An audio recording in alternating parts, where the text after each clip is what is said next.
Texas Rangers baseball is presented by AT&T Uber TV. Well, welcome into Chicago, U.S. Cellular Field, and the grounds crew getting ready to put the tarp on the field tonight. We're going to have a little delay in getting this game started tonight, but the Rangers and the White Sox will play this evening, the first of 3 games here in Chicago. And welcome in, everyone, along with Tom Graves, Steve Busby. Delighted you're going to join us for this Monday night of Rangers baseball, whenever it starts. And it won't be too long from what we understand. But first of all, for the Rangers, Elvis Andrus, Tom, on another hot streak. Yeah, it's unusual for a player to have this many of them. Elvis has had 4 streaks of 10 games or more that he's hit in. The one thing, we mentioned this the other day, I'd love to see Elvis stay hot, finish the season hitting about 285 or 290, go into the off-season feeling great about the season. What we'd really like to see is in the next couple of days, next couple of weeks, instead of putting one guy up there with a 10-game streak, let's have a picture with 4 guys on there with streaks so you can get the team hitting together and scoring some runs. Yeah. One guy can't do it. No, you really can, and even when named Adrian Beltre was so hot, Rangers still had a tough time. So, yeah, let's get a few guys hot and have some fun the last 50 ball games of this season. Well, the Rangers and the White Sox will get things underway. We're going to have a rain delay, though, at the beginning, and as a result, we're going to take a break, and when you come back, we're going to send you to some programming from our studio to be a tribute to Eric Dadell, and we'll keep you updated from U.S. Cellular as to the weather updates.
Well, welcome back to U.S. Cellular Field. We apologize for the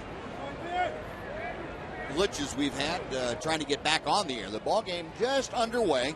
Shin-Soo Choo is leading things off, a 2-2 count. Hector Oasis back to him. And that runs the count full. We had a 22-minute rain delay. And it just rained very lightly, but the storm that was just west of the ballpark apparently dissipated or moved far enough north to where we're not going to get the brunt of it. And that is good news. So we're underway 22 minutes after the scheduled start. And the payoff pitch down to Choo is fouled off. Again, we apologize for the problems that we had trying to get back on the air. We had some power problems. We had a power outage down in our production truck. That kind of made us blind. It was kind of strange. The rain was supposed to hit. They had the tarp ready, but they never did put it on the field. And finally the pitchers went out, warmed up, and here we are.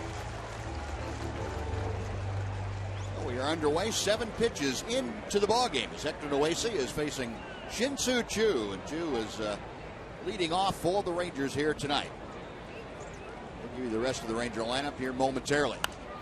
And another foul ball. So Choo making it tough on Noesi right out of the chute.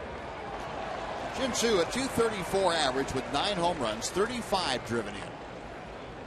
Rangers come into play tonight trying to snap a 3-game losing streak. Lost all 3 games in Cleveland over the weekend. The Rangers on the road trying to snap a 6-game road losing streak. Another 3-2 and another foul ball.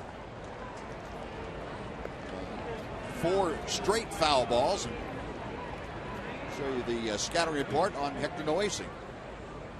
Well, our Sonic scouting report will tell us he's 5-8 with a .521 ERA. He's had 17 starts, 6 relief appearances. The Rangers actually had him for a while in April, not very long. He was acquired on waivers on April 25th. Well, he just turns that bat into kindling. It exploded in Choo's hands. Pop out to short. That is out number 1. Let's take a look at the rest of the Southwest Airlines Texas Rangers starting lineup tonight. Saw Shin-Soo Choo, who popped out to start things. Elvis Andrews is next. Then the DH, Alex Rios. Adrian Beltre batting cleanup. Newest Ranger, Mike Carp, is hitting in the 5th spot. He's playing first base. Jim Aducey in left. Leonis Martin in center. Robinson Chirinos catches. And Ruknet Odor plays second and bats 9th.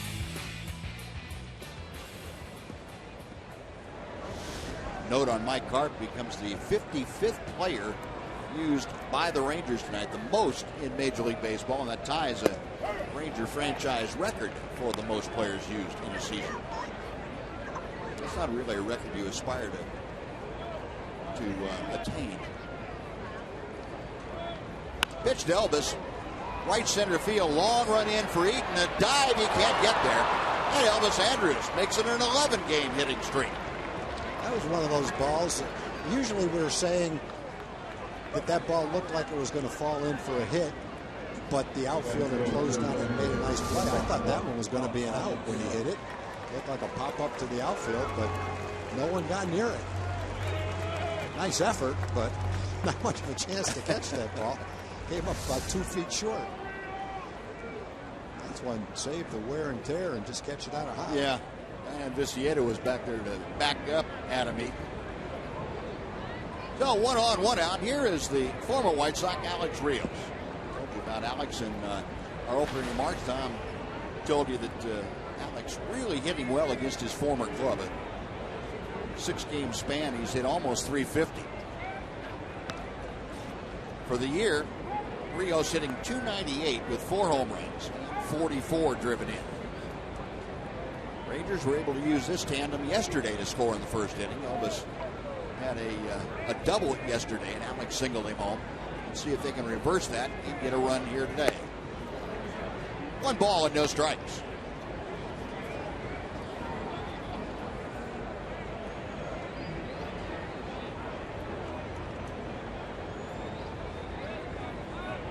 Noesi, a check over his left shoulder a couple of times at Elvis.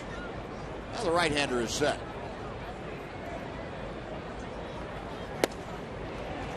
1 ball and 1 strike. Noesi, kind of an interesting story for the White Sox.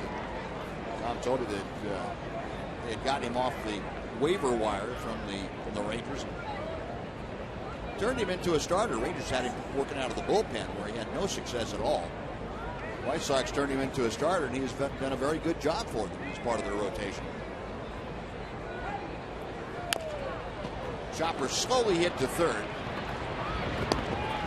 On across the diamond, Gillespie makes that play. Into scoring position, Elvis Andrus. He's there with 2 outs for Adrian Beltre.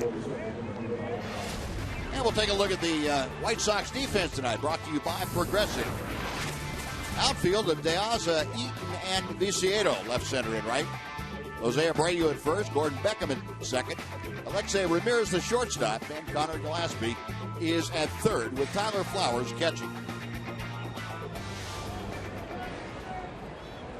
A 2 out here in the Ranger first, and Adrian Beltre, team leader with 15 home runs, 58 RBI, will try and get the Rangers on the board. It's that off-speed pitch for strike one. Adrian at .323. He has not had much success against Hector Noesi in his career, just 1 for 7.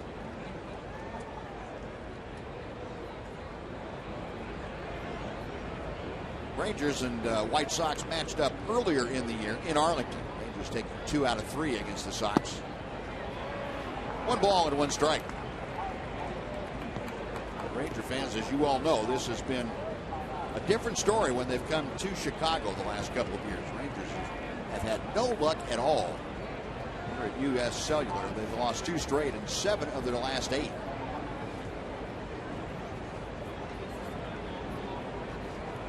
Noesi back to the plate. Now 2-1. The White Sox hitters have been scoring a lot of runs lately. In the last 10 games, they're averaging over 6 runs a game. Their starting pitching has been really good for a long period of time. 36 games, they've been at .340 ERA. But their bullpen has been struggling a little bit. That was certainly the case yesterday. They gave up 14 runs, 12 runs after the 7th inning. Yeah. Up the middle, into center field, a base hit. Elvis Round in third will score without a throw, and Adrian Beltre gets the Rangers on the board. His 59th RBI of the year. The Rangers take a 1-0 lead. In fact, talking about their bullpen, 9 innings this past weekend, they gave up 22 runs.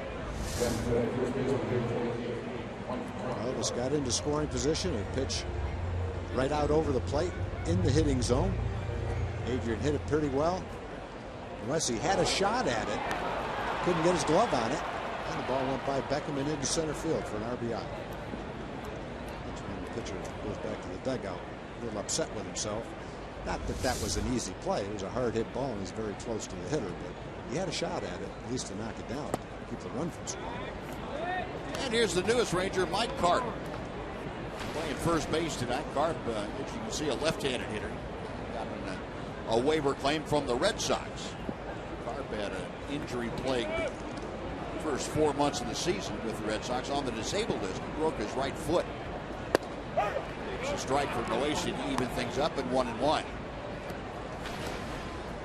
Carp, though, career-wise, 6th season, .260 average, 27 home runs, 123 RBI with the Red Sox and the Seattle Mariners. 1-1 to him. Now 2-1.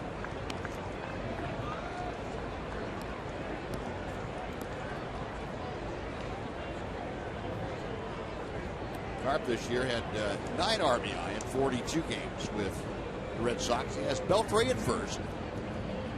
2 outs here in the top of the first. Rangers have taken a 1-0 lead in the early going.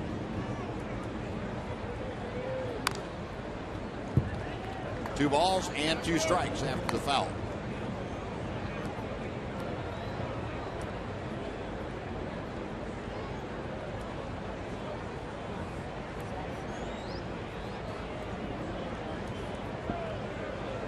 Carp primarily a left fielder, corner outfielder, if you will, and a first baseman playing at first tonight for the Rangers.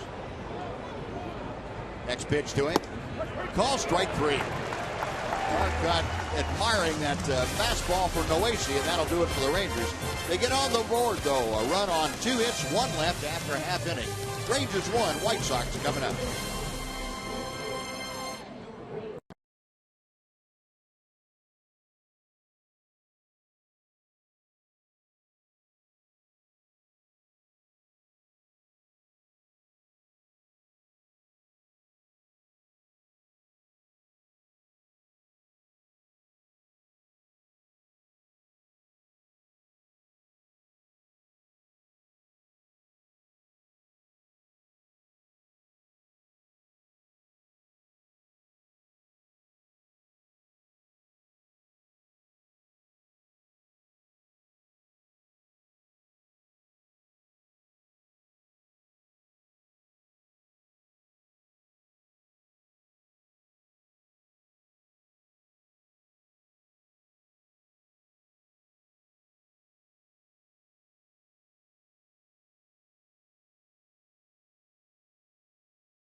On Fox Sports Southwest is brought to you by your Texas Ford dealer. The Ford Summer Spectacular Sales Event, now playing at a Ford dealer near you. By AT&T U-verse TV. Find out what's possible with AT&T. Call 1-800-PIT-ATT, mobilizing your world. And by Southwest Airlines. Find Southwest Airlines fares online only at southwest.com. U.S. Cellular Field on the south side of Chicago. Rangers with a 1-0 lead as we head to the bottom of the first inning. Nick Martinez, the 23-year-old right-hander, on the hill tonight. Trying to snap a personal losing streak that goes back about 2 months now. He's behind in the count very quickly to the first hitter he faces, Adam Eaton. Nick with a .508 earned run average. Back to the plate. That is a strike. Facing one of the hottest hitters on the White Sox club, Adam Eaton, a .305 hitter. A home run and 32 driven. As you can tell by that on-base percentage. And a lot of good work from that leadoff spot. Chopped the other way, but foul. Down the third base side. And the count moves to a ball and 2 strikes. Yeah, he might be one of the hottest hitters in baseball, Buzz. He's in the last 20 games, he's hitting .435. Mentioned he's hitting .305. He's raised his average over that period of time, 40 points. Still a ball and 2 strikes. He's reached base either by a hit or a walk safely in the last 20 straight. Safely in 10 of those, the last 10 of them. That's the kind of run that he is on. And it would figure that with the leadoff man doing that kind of work, that the rest of the offense would pick up a little bit, and it certainly has. And another chopper, this one foul down the first base side.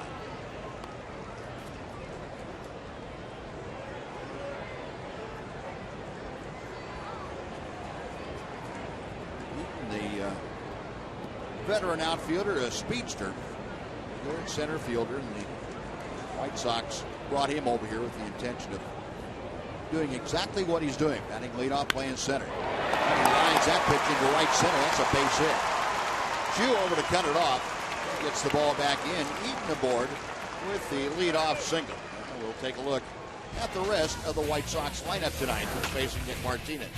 You saw Eaton. Next is Alexei Ramirez, the shortstop. Then it's the rookie Jose Abreu, the first baseman. Adam Dunn DHs. Diane Viciedo is in right field. Connor Gillespie at third. Gordon Beckham is the second baseman. Alejandro De Aza is in left, and batting ninth, the catcher, Tyler Flowers.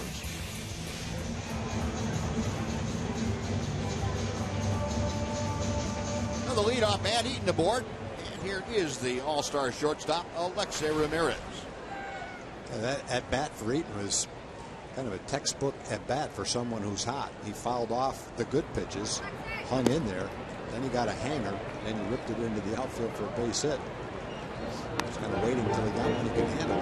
When he did, he took advantage of it.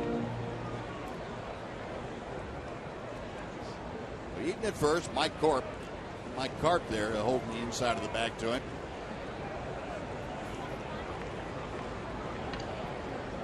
White Sox right in the middle of the pack as far as stolen bases. They have 62 as a team. Off the end of the bat, Beltre goes to second. They get one. The return to first in time. Oh, the 5-4-3 double play. Well, Beltre playing in. The only question was, would Odor be able to turn it? And he certainly did. And we'll look at the Sonic scouting report for Nick Martinez. 1-7, an ERA of 5.08.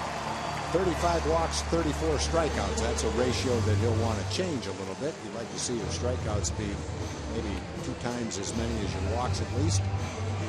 3 starts since coming back from the DL. Hasn't won, and his ERA is over 6.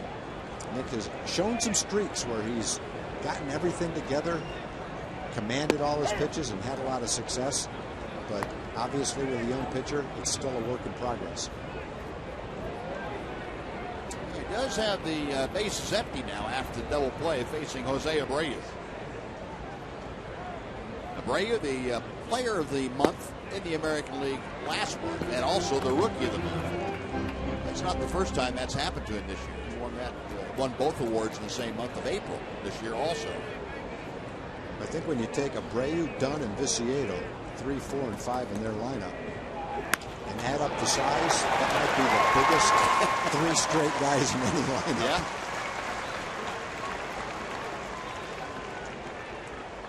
We'll take a look at the Rangers defense tonight, brought to you by DeMontron RV. Adducci, Martin, and Chu left, center, and right. Mike Carp started first. Odor and Andrews up the middle. Adrian Beltre at third. Robinson Chirinos is catching tonight. Of course, Nick Martinez on the hill. So a pair of hits in this inning, but the double play helped things out. Man on with 2 outs. Adam Dunn, the big DH, stands in. Dunn a .227 average. Breaking ball drops over the outside corner for strike 1. 17 home runs, 44 driven in. Dunn this year, the average a little bit higher than it had been the last couple of years with the White Sox. On base percentage up, also pretty good, 350 or so. But he finds himself down in the count to Nick Martinez here at 0-2.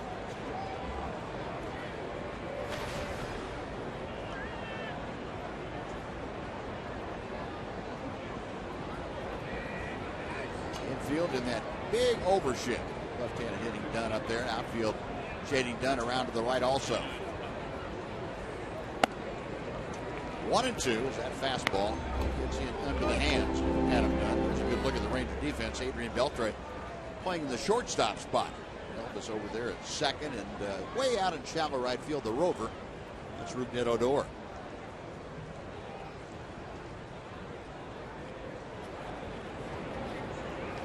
Martinez wanting Robinson Chirinos to recycle those signs one time. 13 home runs in 31 games against the Rangers for Adam Dunn. 2 balls, 2 strikes.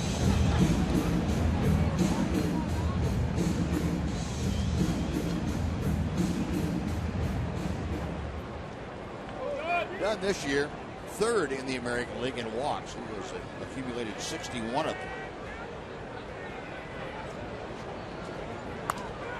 It's fisted, fights that off foul. Good fastball right there by Nick. He got good velocity with that pitch and good location with it. Really tied up. Adam Dunn. It's starting to rain a little bit, boys. Well, you're watching here in the American League. We saw Carlos Santana over the weekend. Jose Bautista second, then Dunn, and Trout was 61. Yeah, just a passing. Not hard enough for the fans to move. That's usually the telltale sign.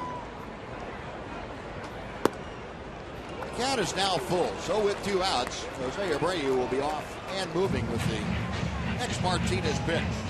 Dunn is able to keep this inning going for the White Sox. Diane Viciedo is in the on-deck circle.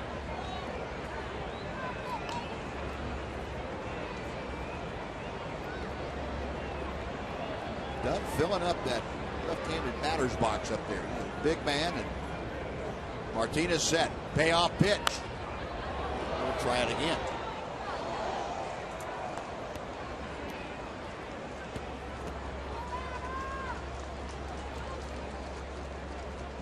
Nick trying to work around a couple of base hits in this inning.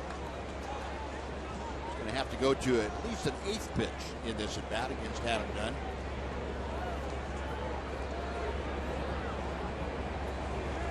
Nick okays the sign, a check over his shoulder of Abreu. And another foul ball. I mentioned how big these guys are.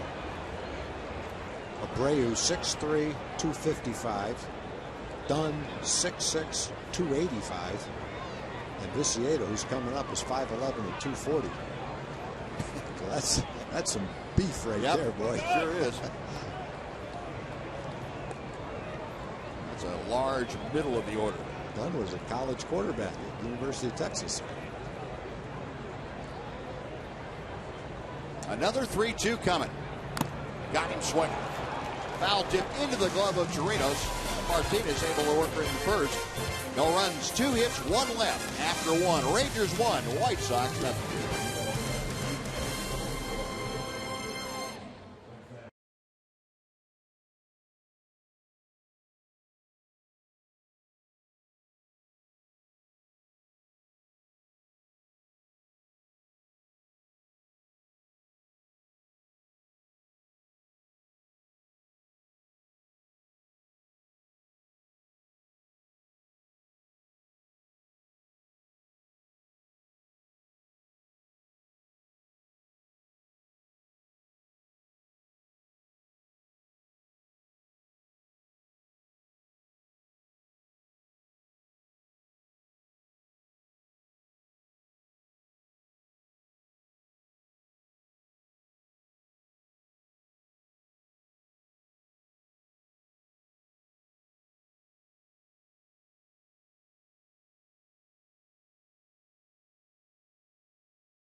Top of the second here in Chicago. Let's head down to the field. Emily Jones is standing by him. Well, Nick Martinez off to a good start tonight after 1 inning. He says even though he hasn't been getting the results, it's important to maintain or stick to what got him here. I don't think I, didn't trust my stuff at any point, but, when you go through a skid, sometimes you kind of your stuff isn't there, so you don't really throw it as much. And you just got to get out of it and try to, simplify things and get back to what you know.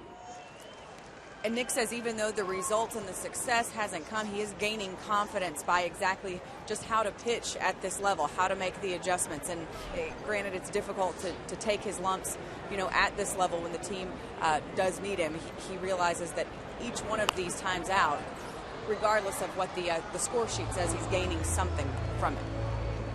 All right, Emily, thank you. And as you can see, the rain a little bit heavier now. Looks a little harder in our picture than it actually is, but it is getting harder, and some fans are moving back. Adducci, a drive to right field. You got that down toward the trademark a bit. Viciedo has a play in front of the warning track. You got it just enough off the handle to where it didn't jump, didn't carry. Good swing, good trajectory, just didn't hit it quite enough on the good part of the bat. Oh, one out for Hector Noesi, and now Leonys Martin will come up. He's the number 7 hitter in the Rangers' order of things tonight. Leonys, a .259 average as he digs in. A strike for Noesi. Martin 2 out of 12 in the just completed series in Cleveland.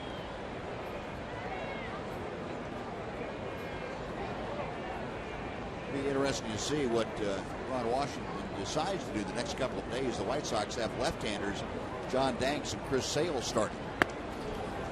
I don't think there'll be any left-hand hitters complain if they don't face Chris Sale. Exactly. And John Danks for that matter, but Chris Sale's about throwing as well as any pitcher in baseball right now. And we talked about the plan with both Leonys Martin and Jim Adduci, the 2 left-handers that have been playing quite a bit. That Skipper said that you probably wouldn't have both of them be lined at the same time against a left-hander, but I would be kind of surprised if he had either one against those guys. Yeah, he's just going to have to find some right-hand hitters. Daniel Robertson will play. He's been doing a nice job against left-handed pitching.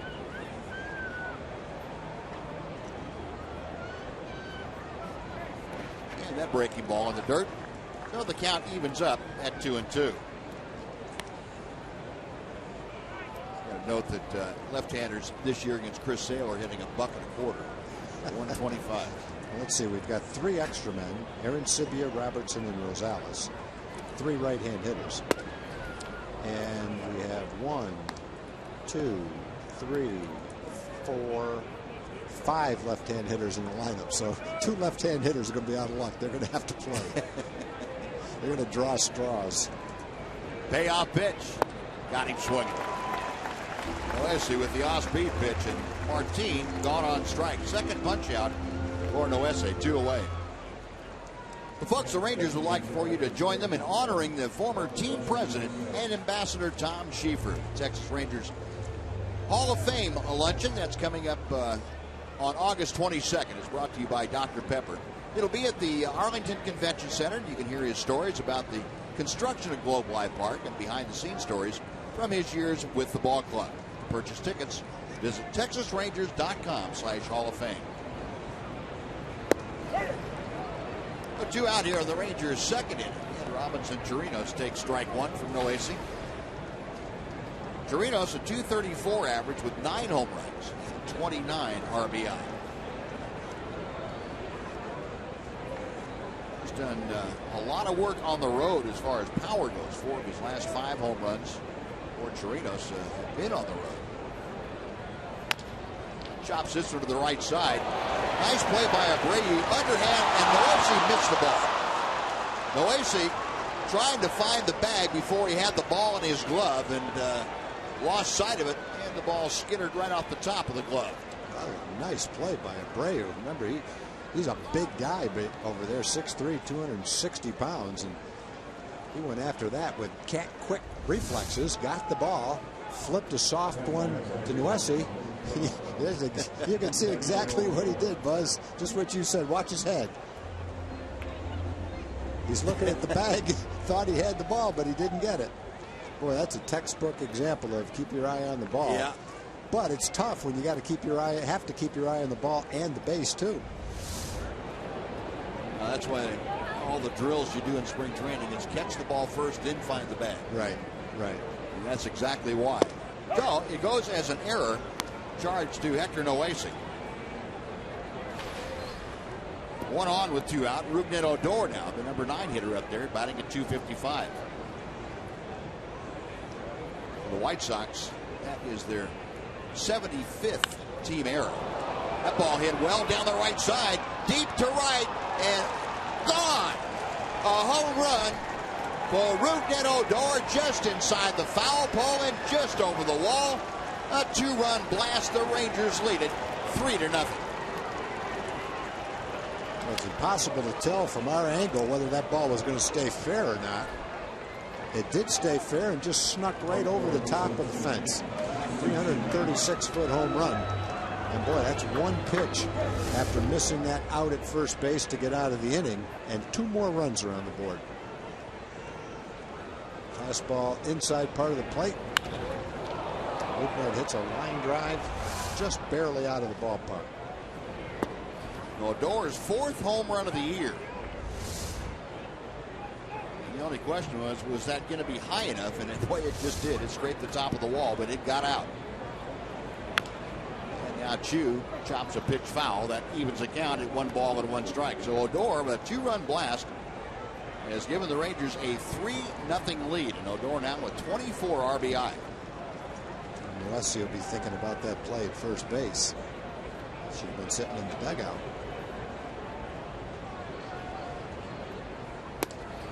Chu, swing and a miss. It is 1-2. Yeah, Noesi might have been thinking about that when he made the pitch to Odor. Yeah, maybe. He missed by the full width of the plate. Trying to throw it away and then got it down and in. Chu fouls it back. Still a ball and 2 strikes. Jinsu got jammed, got the bat broken in his hands first time up there, popped out to short. Well, the Sox have gotten on a streak now. Last 4 innings yesterday, and the first one's here today. They've been outscored 15-0. Chu's on as he looks at strike 3. The Rangers get a couple of unearned runs on Rougned Odor's 2-run home run. Bottom of the 2nd coming up. Rangers 3, White Sox 0.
Folks at AT&T.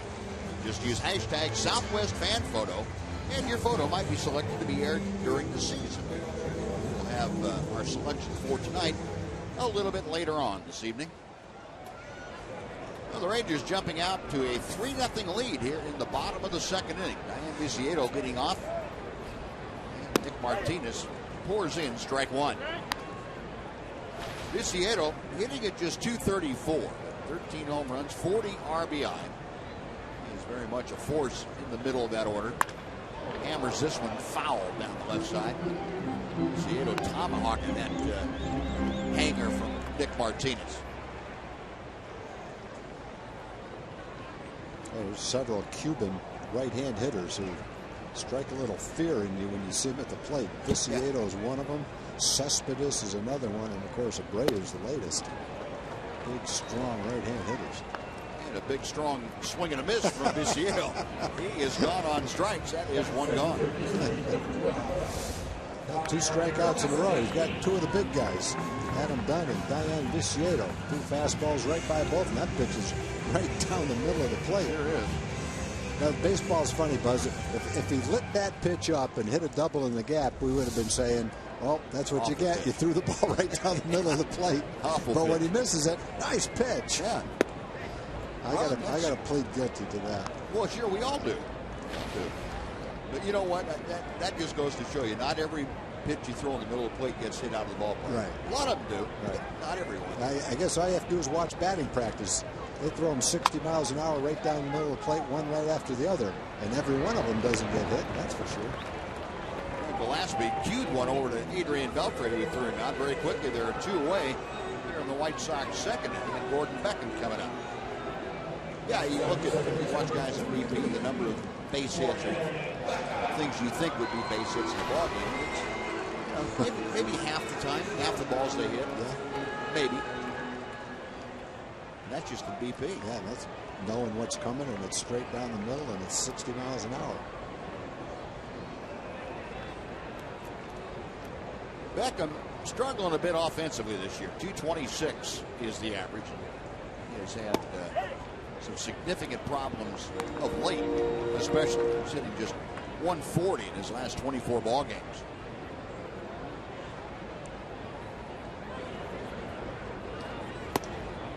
Martinez throwing that fastball right by him, 93 mile an hour. Beckham couldn't catch up. So Nick trying to have a quick inning here in the second. He's done exactly what he said he wanted to when he was talking with Emily before, and that's go out and go after the hitters. Little pop-up off the fist. Mike Carpin fouled round, makes the catch. Pretty tough inning for the White Sox hitters. And Nick Martinez has an 8-pitch second inning. Sends the White Sox down in order after 2. Rangers by 3.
'20th anniversary of Globe Life Park in Arlington. To celebrate, Rangers are offering fans 1994 prizes and select tickets and concessions for the game against the Royals coming up Sunday, August 24th. Plus, that ball game is Elvis Andrus is going to ground out here to start the Ranger third. Plus, all adults 21 and older will receive one voucher good for a 16-ounce domestic draft beer at the 1994 price of $3.50. Visit TexasRangers.com/rollback and use the online coupon code 1994 for tickets. That was apparently already stocked up on his ticket, so he just grounded out real quickly. He wanted to get back out of the rain. Out the rain. Rios takes the strike. Rios ground ball to third in the first inning. In the air to right field. That sends Ricciardo back. With plenty of room in front of the track. That is out number 2 with Adrian Beltre coming up. Let's take time for a Mazda game break with Dana Larson.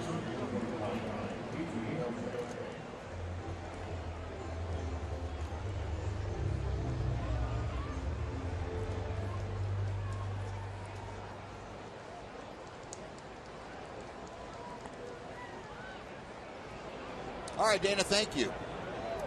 Now here at U.S. Cellular on the south side of Chicago, the Rangers leading the White Sox 3-0. Base is empty and 2 outs for Adrian Beltre, who had the RBI single in the first, plating the first Ranger run of the night. Pitch is high to him. 1 ball, no strikes.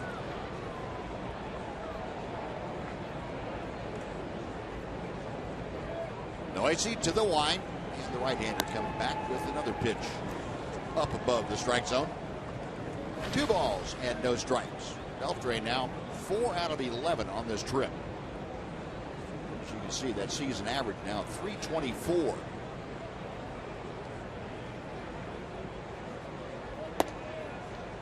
Inside, 3 balls, no strikes. So, being a little careful, Adrian Beltre.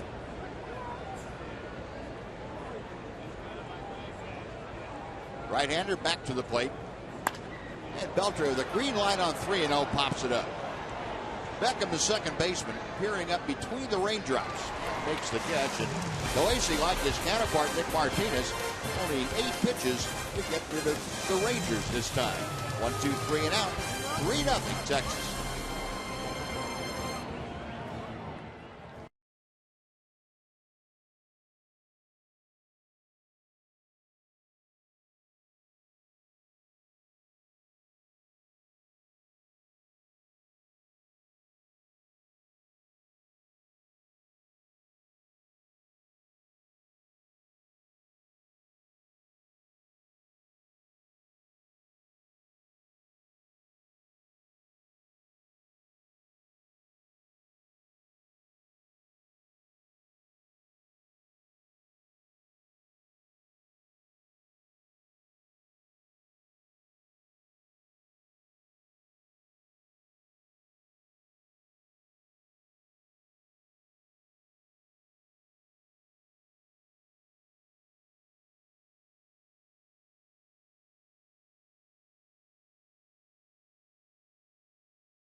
Brought to you by Southwest Airlines. Find Southwest Airlines fares online only at southwest.com. And by the all-new Mazda 3 with seamless connectivity.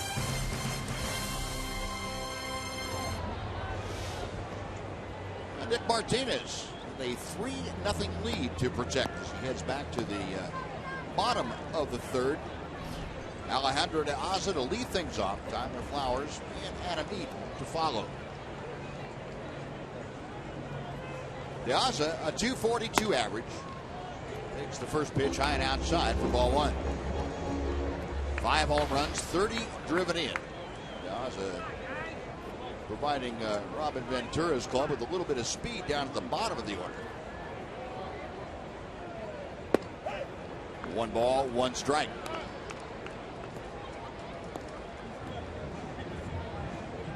De Aza on a pretty good run himself offensively. He's got a 4-game hitting streak. As a matter of fact, 4 consecutive multi-hit games. It's the first time that he has done that in his career. 8 for 15 in that streak. RBI, an extra base hit in there. 2-1 the count. Good changeup. Loading down and away, and Daza out in front. 2 balls, 2 strikes. Took a fastball for a strike. Thought he was going to get another one. Boy, that's got some good movement. Yep. He could have timed that one. Still not hit it.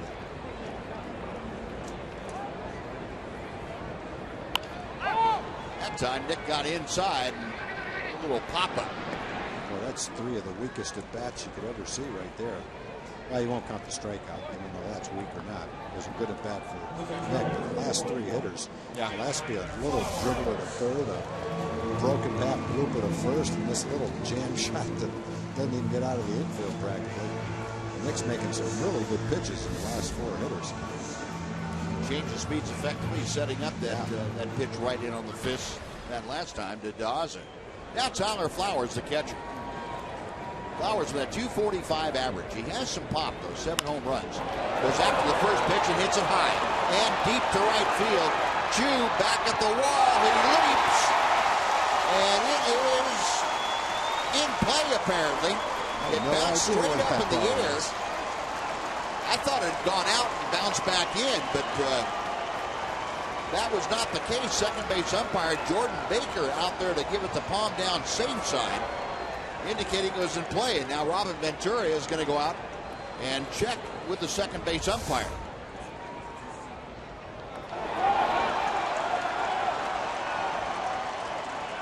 He hit the wall, then hit the... It looked like it hit the railing after it hit the wall. Yeah, then hit the railing afterwards. That's what it looked like, anyway. Get a better shot at it here. It's the top of the wall. And it looks like it's going away from the field after it hit the top of the wall and then came back in. So it had to have hit something else.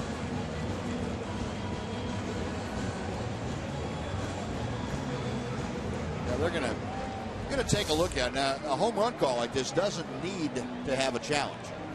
The umpiring crew can judge boundary calls like that, home run boundary calls, without the use of a challenge by Robin Ventura. So he wouldn't be risking the one challenge that he has. Tyler Flowers is either going to have his 8th home run of the year or his 2nd career triple. Either way, he's going to be pretty happy with it. It looks like it hits the railing, but it's tough to tell. Yeah, it is. I mean, for sure. Well, it definitely hit on top of the wall first, on top of that padding. They're going to lead him at third base. Okay. Say it's a triple. Well, that call stands. I don't think I could have overturned it based on what we saw. I think that happened, but I definitely couldn't tell from seeing it. You'd almost have to have a camera right along the fence, parallel to the fence. We don't have that ability. No, the triple with 1 out for Flowers. We mentioned his 2nd career triple.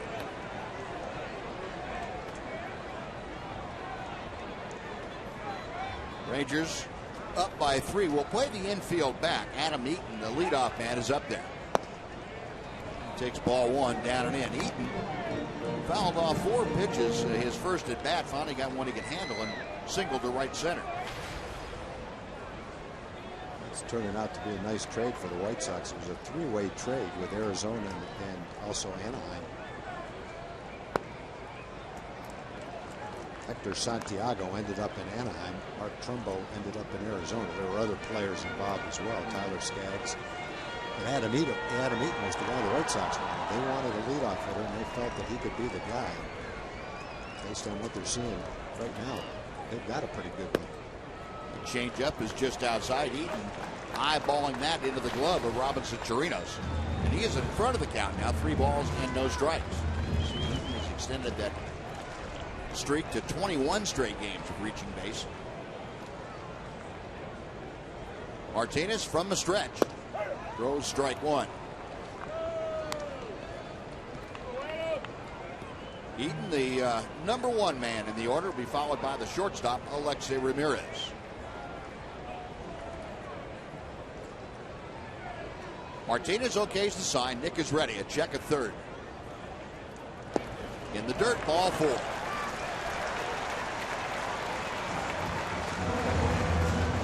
Eaton on for the 2nd straight time. A single and now a walk. First pass issued by Nick Martinez tonight. And with 1 out, runners at the corners, it'll be Ramirez coming up. And you know that Eaton's sitting 400 in the last 20 games, so he's a dangerous hitter. But without a double play and only 1 out, what you do is you give Abreu a chance to win this inning. Hopefully with not many men on base. then it gets a little dangerous. He's not a threat to hit a home run. He's a threat to drive in that run. He was also a threat here to try and steal second and get 2 men in scoring position with 1 out. Ramirez grounded into that double play. A 5-4-3 twin killing in the first inning. Takes the pitch inside for ball 1. Yeah, you know, the way Robertson's throwing, that might be doing us a favor, so go for it.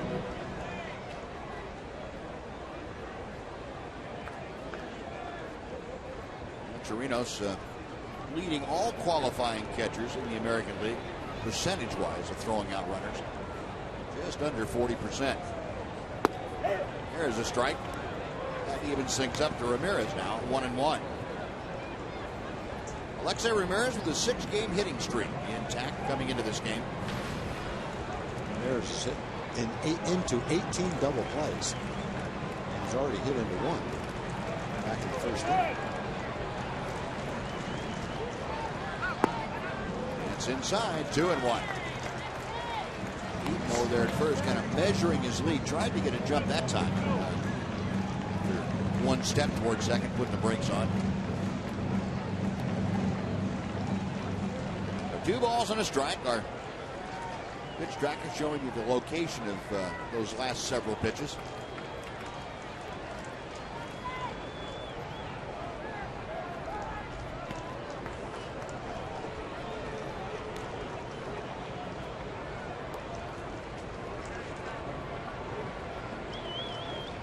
Out of the box after that toss to first.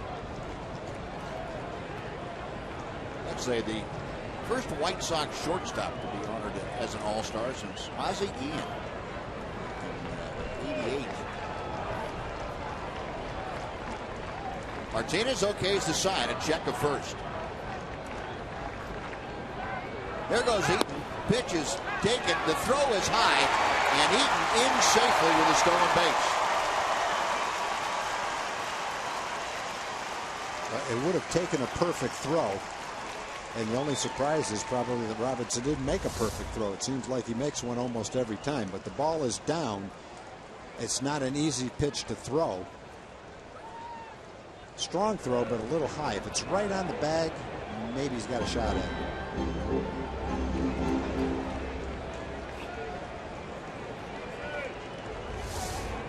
No, men at second and third now, and the count is 3 balls and a strike to Ramirez. Nick Martinez working himself into a little bit of hot water here in the 3rd inning. Way inside, ball 4. That loads him up for Abreu. And brings Mike Maddox out of the dugout quickly. And the problem is he's being very careful to the little guys, Eaton and Ramirez, and they're good hitters. And you have to make good pitches to them. But then you run the risk with Abreu coming up that you've got men on base, and that's the case. Bases loaded, nowhere to put him, and he's the most dangerous hitter in baseball. Yeah, it's one thing if you have a 1-run game or a tie game, and you have a singles hitter at the plate who can either put them ahead or tie the game with a base hit. Then you might be a little bit more careful with them, even with a big guy coming up. But when you have a 3-run lead, you've got to go get the guys that don't have the ability to tie the game up by swinging the bat. Yeah, I think you just want to do whatever you can to minimize the damage. And if Eaton hits a sacrifice fly and gets a run, well, that's fine. But what you don't want to do is face this situation right here. 1 career grand slam already for Jose Abreu. His first year in the United States Major Leagues. Martinez pitched to him. And that is high. The breaking ball stayed up. 1 ball, no strikes. Abreu has singled to right his first time. Major fans will remember the visit the White Sox made at Globe Life Park. Abreu spraying the ball with power all over the park. Pole to pole. 1-0. Ground ball, foul outside third. Made Tyler Flowers, the runner in third, squat down a little bit, let that bouncer go over his head. Well, Nick was on a good roll through 5 hitters. He struck out Dunn and Viciedo. and then 3 very weakly hit balls for 3 outs. So he retired 5 in a row. Then after Flowers hit the triple, looked like he lost his aggressiveness a little bit. Was a little bit too careful to Eaton and Ramirez, and now he's got a pitch out of this jam. Maybe make a good pitch to Abreu, and he'll hit into a double play. 1 ball, 1 strike to count. Got him on the fist. It's fouled back. 1-2. He's being more aggressive to Abreu than he was to the 2 guys before him. And right after him with his good fastball, 94 miles an hour, Abreu fouled it off.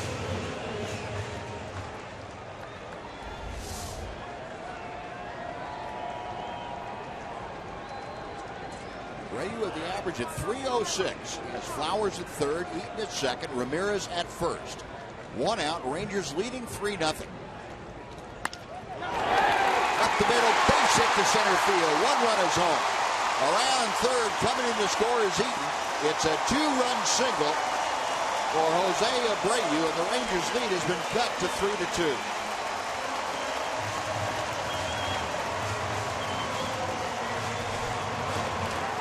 Abreu's the most dangerous kind of home run hitter. The home run hitter that's also a good hitter. Got 1 fastball by him, but 2 of them couldn't get the second one by him. Didn't hit it all that hard. Good fastball. He just threw off the handle a little bit, and then a ground ball up the middle. Well placed. Could have been a double play if he pulled it a little bit. But the 2 walks set up the opportunity for him. Yep. So still 1 out, a couple of runners in, and 2 runners aboard for Adam Dunn, who struck out his first time. Ball 1 is outside. Here's again in that overshoot with Elvis Andrus playing very close to the bag at second. He's trying to keep Alexei Ramirez from getting a huge lead. Adrian Beltre, the only Ranger on the left side of the infield. He has to play closer to third than he did last time that Dunn was up. Off speed and Dunn out in front. 1-1.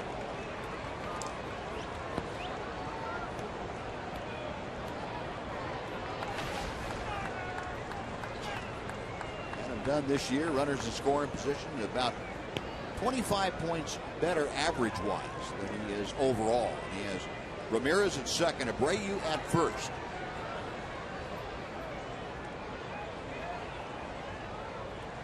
Martinez a couple of quick looks at second. Throws low. It's 2-1.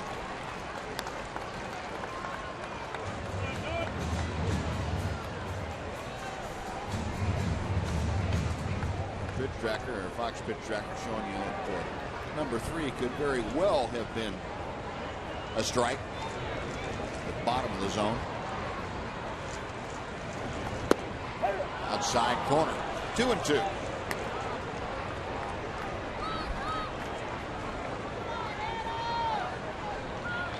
Well, they evened out. That's what they say about the game of baseball. You stick around long enough, it evens out for you.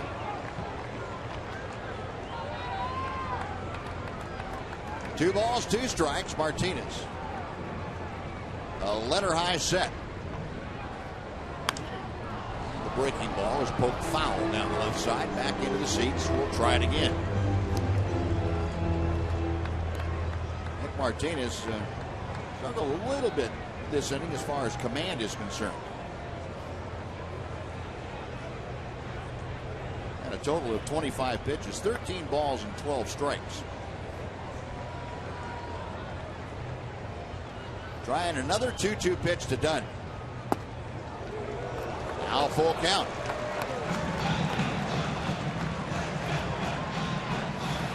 Nick Martinez trying to find the out pitch. And this is one thing Ron Washington talks about with all of his young pitchers.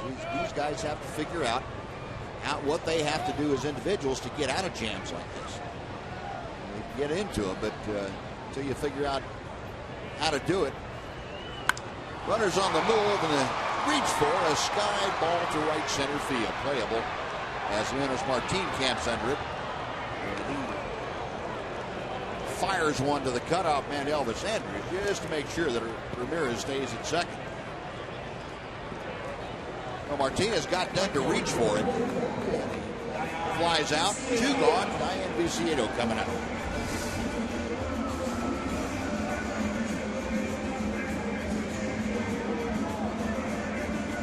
Ramirez certainly knows how Martinez throws. He was going back to tag up, but didn't have much intention to go to third base. Now, if Nick can get Viciedo right here, he'll get out of the jam and get out of it with a 3-2 lead anyway. Put himself in a jam, but got a dangerous hitter and done, and hopefully can get Viciedo and get back to the dugout with a 1-run lead. Viciedo, as aggressive as ever, fouls off that first pitch. It is 0-1. Viciedo struck out to start the White Sox second inning. 0 for 1 tonight. The batting average at .234. Ramirez at second, Abreu at first. Martinez back to the plate, high and tight. And Nick Martinez, for him, 28 pitches this inning. He had 28 total in the first 2 innings. Make that 29 pitches in this inning.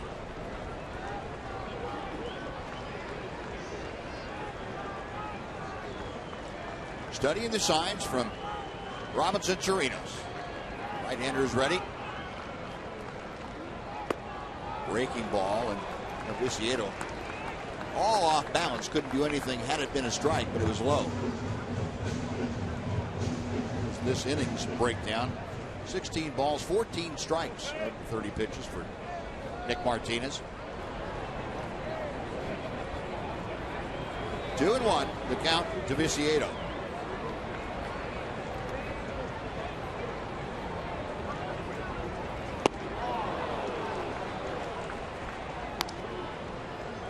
Viciedo was going to swing at that pitch if it was going northwest. Yeah, that's a good time to throw that slider too. Viciedo had the count in his favor. He's looking for a fastball, and as soon as he started to swing, he thought it was a fastball. It turned out it wasn't.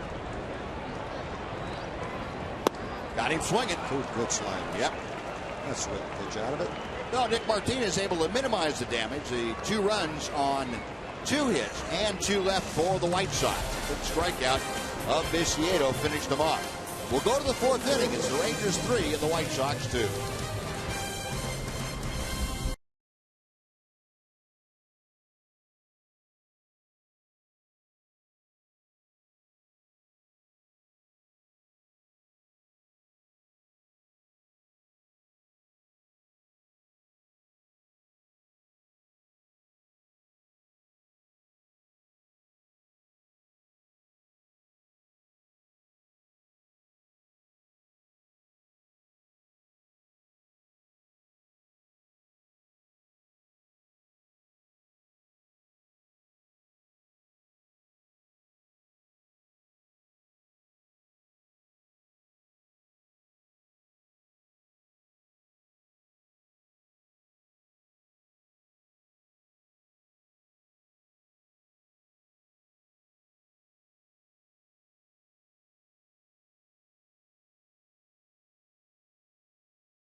In the top of the 4th inning, let's head down to the field. Emily Jones. Em?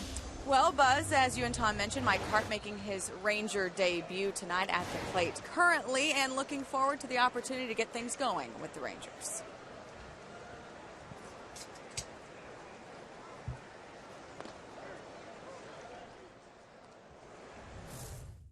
Baseball-wise, it's going to be the same approach. Obviously, you've got a new clubhouse, 25 different guys you got to get used to, and other than that, it doesn't change much. It's baseball, it's still the same game, and we're going to go out there and compete the same as if I was on the other team. So, I'm just excited for the opportunity here. And ironically enough, Carp and his family just moved in the off season to where, you guys might ask? Keller, Texas. Wow. How about there that? You go. Very, very good planning on their part. And Mike taking the pitch high. It's now 1 ball, 2 strikes. I wonder if he had a premonition. His wife had a premonition.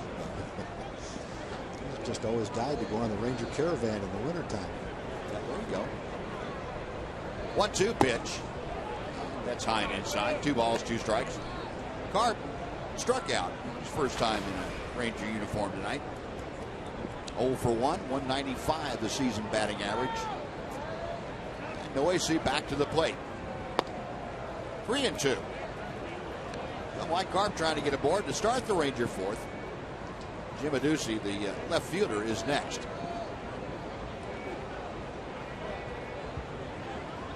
Payoff pitch on the way. High ball 4. Mike Carp able to get aboard with the walk. Noesi issuing his first walk of the night. Lead off the Ranger fourth. Now Jim Adduci coming up. Yeah, not exactly the point in time if you're Robin Ventura where you want to see the pitcher walk the first batter. White Sox came back and scored a couple of runs, and right off the bat, unless he walks the first hitter of the next inning.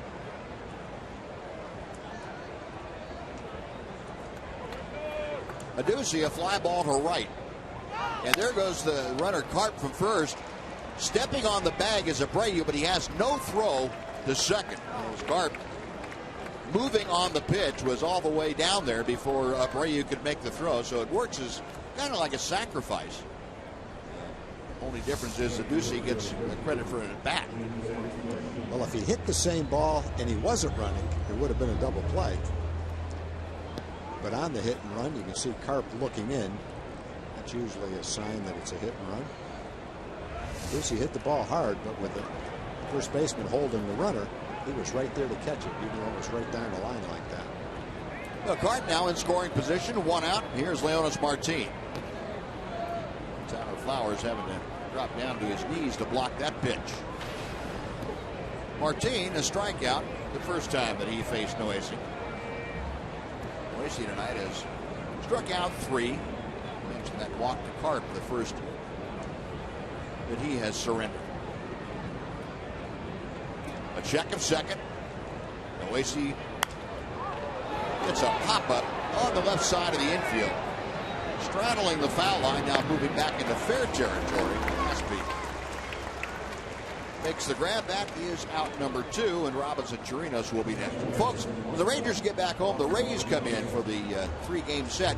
And next Tuesday, August the 12th, features one of the most collectible giveaways of the year. The first 15,000 fans will be treated to a Pudge Rodriguez Gold Glove bobblehead. And that's courtesy of Dr. Pepper and Vineyard Food Stores. Bobblehead features Pudge Rodriguez surrounded by his 13 gold gloves. Get your tickets at TexasRangers.com, or as always, if you prefer, you can call 972-RANGERS. Joe Madden, the manager for the Devil Rays, likes to have one time a year they'll go on a long road trip and they'll have a theme for the road trip. The theme for this road trip is James Bond. Yeah. And all the guys are wearing tuxedos on this trip. He's had one where it was like 60s, I think. One where they all wore plaid sport coats. One where they all dressed in black. It's kind of a team bonding thing. It's kind of cool. Yeah, I saw the pictures of the guys all dressed up in their formal wear. Robinson Chirinos clipped by that Noesi pitch, so he is aboard with 2 outs. Now here's the home run man, Rougned Odor. Slammed a home run on the first pitch that he saw last time up from Hector Noesi. And first ball swinging this time, loops one into left field. Coming on is De Aza. Makes the grab, and that will do it. Rangers strand a pair on a walk and a hit batter after 3.5. Rangers 3, White Sox 2 on Fox Sports Southwest.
every Saturday morning at 10 o'clock right here on Fox Sports Southwest, where it's not about the score, it's about the experience.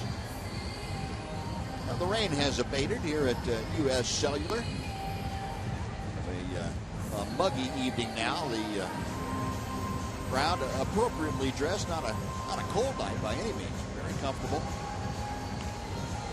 Rangers leading the White Sox 3-2 as Chicago comes to bat here in the bottom of the fourth inning. Connor Gillespie to start things off. Gordon Beckham and Alejandro De Aza to follow. Gillespie a ground ball to third, his first time up. White Sox scored both their runs in the third inning. A couple of walks. Got Nick Martinez in trouble. Jose Abreu then followed with a 2-run single. Strike one to Gillespie. 313 the average for the White Sox third baseman. White Sox got him last year from the Giants. He had 400 at bats for the White Sox and hit 245. This year he's getting the same chance to play. Instead of 245, he's hitting 314, seventh in the league. Kind of a quantum leap forward for Gillespie this year. Not hitting for a lot of power, but he's hitting 314, seventh in the league. That's pretty good. Pitch outside to him. Yeah, just 4 home runs. He does have 26 doubles. Yep. Line drive power. Yeah. Yep. Can work with that.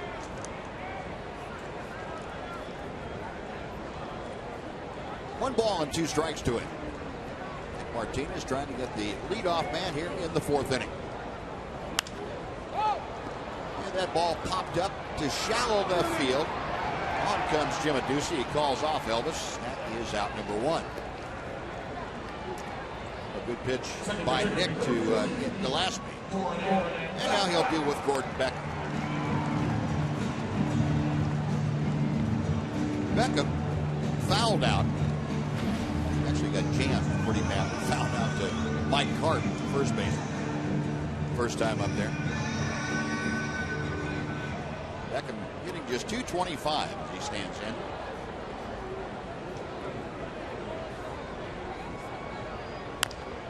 Off the end of the bat, that's down toward Darrell Boston, the first base coach. Beckham is working on a 14 for 101. I'm not a math wizard. That doesn't sound like it'd be very good. No. About 139. It's pretty hard for a guy. He's a decent hitter to go 14 for 102 now. That's a slump of epic proportions. Yep. Hit that ball fairly well going the other way, but ball's not carrying quite as well now with the heavier air. Shin-Soo Choo able to corral it. 2 gone for Alejandro De Aza.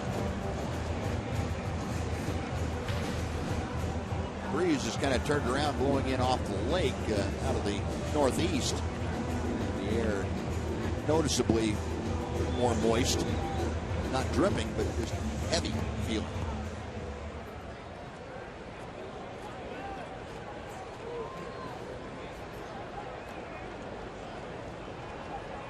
De Aza, a pop out.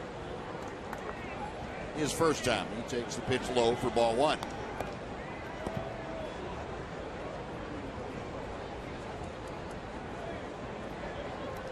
De Aza is a guy you won't see as often against left-handers.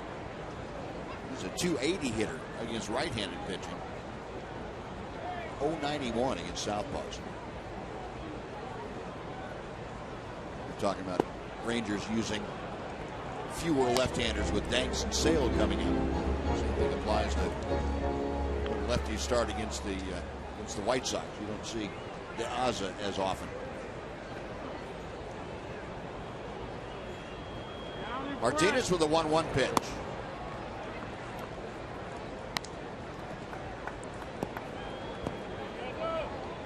Nick about ready to throw his 70th pitch tonight. He has 2 outs here in the fourth inning. Trying to have his second 1-2-3 inning of the night.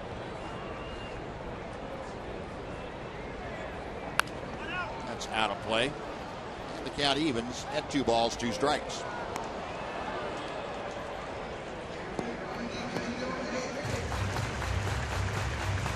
Rangers 3 runs on 3 hits.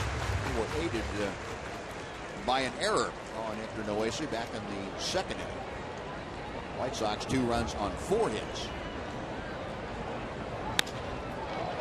Left center field, that sends Leonys Martin into the alley. He's there in plenty of time, though, and puts it away. And Nick Martinez sends the White Sox down in order here in the 4th. After 4 complete, it's the Rangers 3 and the White Sox 2.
And the Rangers promoted a couple of their top prospects to Double-A Frisco today. We will begin with catcher Jorge Alfaro and get Thad Levine's thoughts on the decision to move him.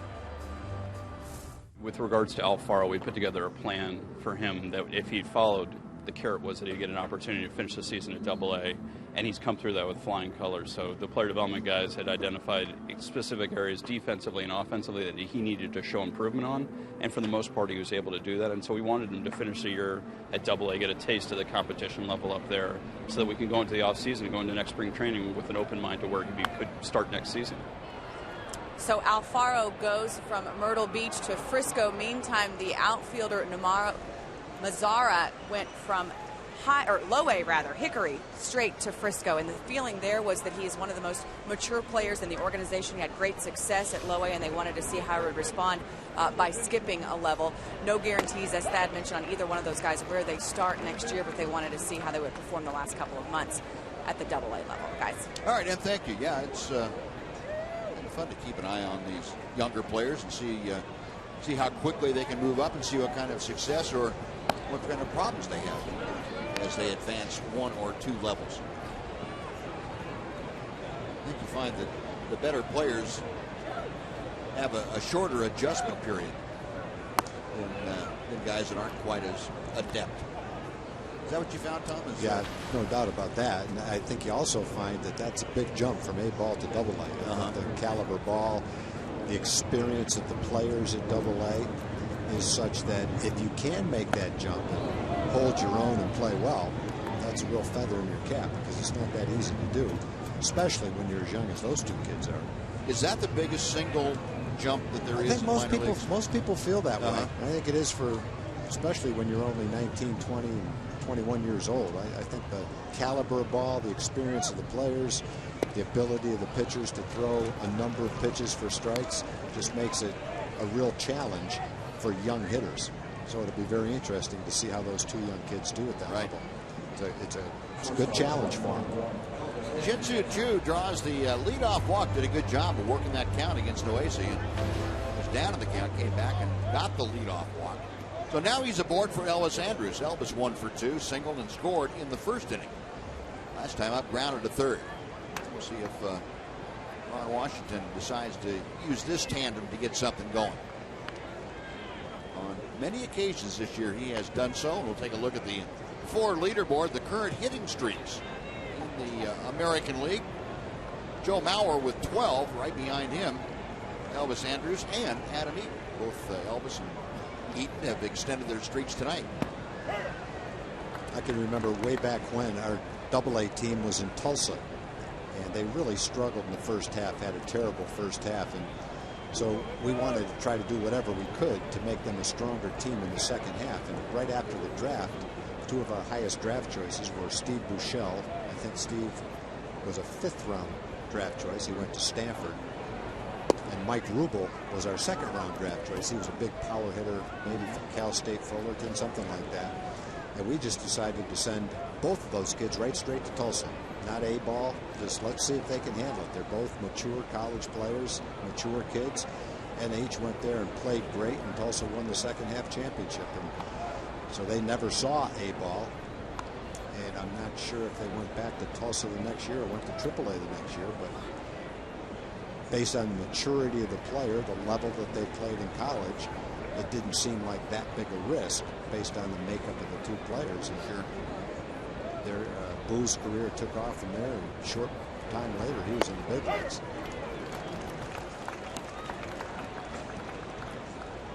Yeah, I guess that is really a big part of the evaluation process when you're talking about taking a college player, especially. Where do you start him? You don't want to retard his growth by starting him too low, but at the same time you don't want to overmatch him either. No, I think the safest thing is to take a really good college player who's 21 years old and start him in high A-ball just to see. But in that case, might have been pushing the envelope just a little bit, but again, based on the makeup of the players, the decision was made because it looked like they could handle it. And I'm sure when you're talking about Mazzara and Alfaro, one of the reasons that they were pushed to AA right now is because the Rangers are very satisfied with their makeup, with their maturity, and the fact that even though it's a big jump talent-wise, because of their makeup, they'll be able to handle it. Emily has a question for you, Tom. Yeah, Tom, I just wonder that you hear that word makeup all the time, and we're so inundated with advanced sabermetrics and so many numbers and so many stats that are available on a player, but that is one thing that you really can't put a value on. So as a personnel evaluating person, how do you determine that? Well, you see it over a period of time, and I think maturity is part of it. You see the way they handle themselves as professionals. You see the way they practice. You see the way they react when they make outs. You see the way they react when they go 0 for 14. You watch them interact with their teammates. And I don't know that I can define it in a sentence, but it's just something you get a feel for watching them play. And I think maturity probably has as much to do with it as anything. I can remember people talking about Elvis when he was in the minor leagues, that older players by 3 and 4 years gravitated to him, and he was a leader on the team, even though he was one of the youngest guys on the team. And it's the way you handle yourself on the field, the confidence that you have making the plays, the confidence that you have when you hit with men in scoring position and the game's on the line. It's a total of all those little things. And I think you've got a manager, you've got scouts, you've got people that scouted them and developed them and signed them, and they all talk about that, and you talk about their maturity and their makeup, and you feel good about it. Looper out to right, Viciedo there, that is out number 2 with Chu still at first base, and Adrian Beltre is up next. No, there's other kids that make an out and throw their bat, go back in the dugout and sulk, go out in the outfield and misjudge a fly ball because they're thinking about their last at bat. They hit a ground ball to shortstop with the bases loaded and 2 outs, and they get upset and they don't run to first base. They get about 3/4 of the way. They hold up. The shortstop boots it, picks it up, and throws them out at first base.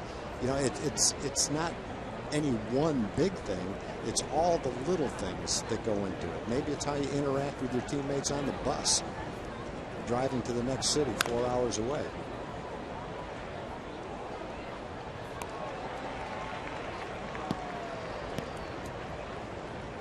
Adrian at the plate, 1 out of 2 tonight. RBI single back in the first inning. Last time up, popped out to second base.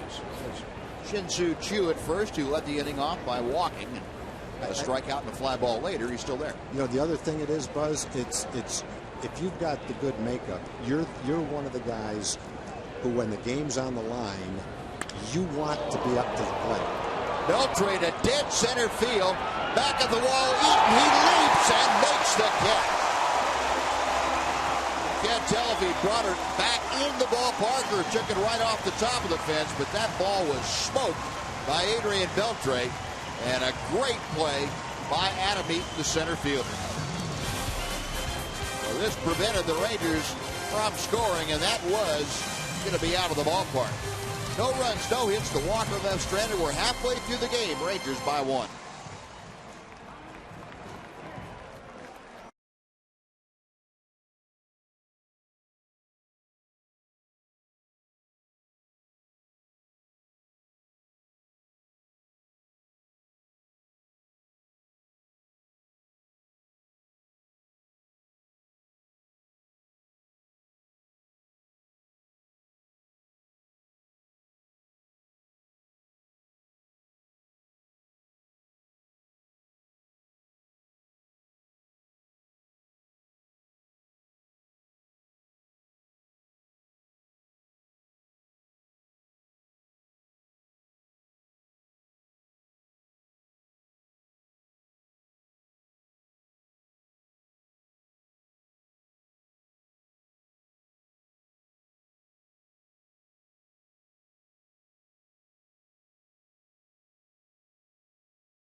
Coming schedule for the Rangers. First night here in Chicago, and tomorrow night also here. John Danks and Colby Lewis, the principals.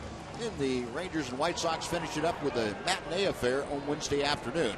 A day off on Thursday, then 3 over the weekend down in Houston before the Rangers come back home to take on Tampa Bay and the Angels. Tyler Flowers leading off the White Sox 5th inning. A 3-2 Ranger lead. Flowers tripled off the top of the wall in deepest right center field his first time up there. 247 the average for the White Sox catcher. In front of that off-speed pitch and pulls it foul. 1 ball and 1 strike.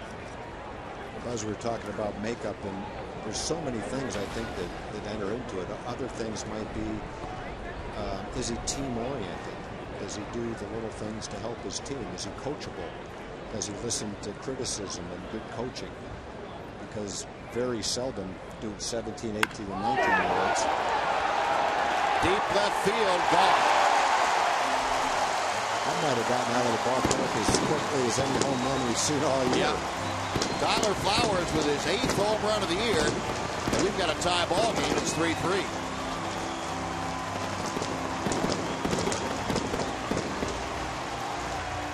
Bats for Tyler Flowers. He's got a triple and a home run.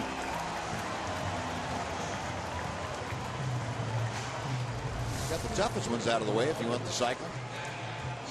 He got one to hit right there. That's the hanging breaking ball right down the middle of the plate. That's one you let go of that one. You go, please don't hit it. Yeah.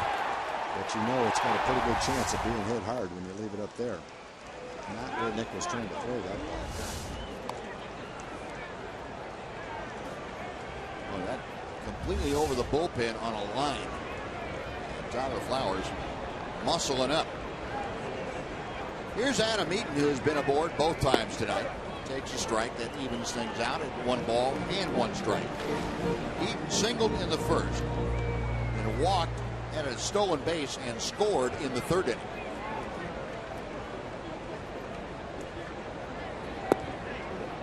Going outside, 2 balls and a strike. 376 feet, the estimated distance on Tyler Flowers' home run.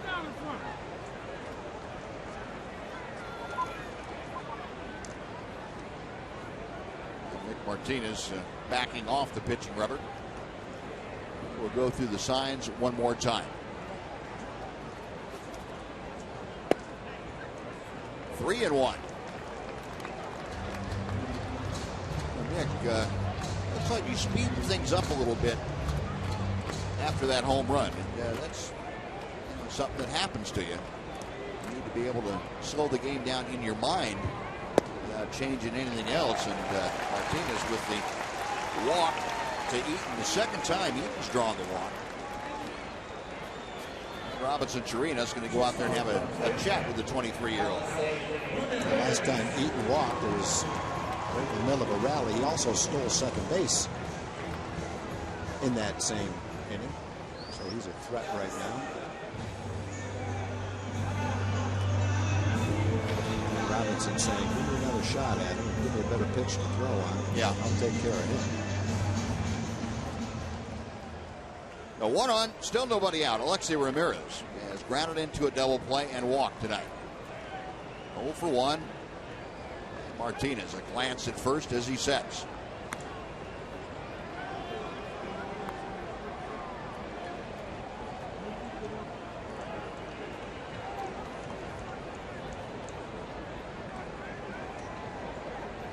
Outfield plays Ramirez a couple of steps around to the left. The infield straight away at double play depth.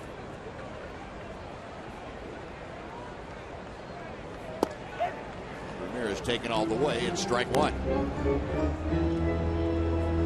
287 the average for Ramirez as you look at the defensive alignment. Adrian Beltre, because of Ramirez's speed, playing up even with the bag. Odor and Andrews in the middle of the diamond, up a couple of steps.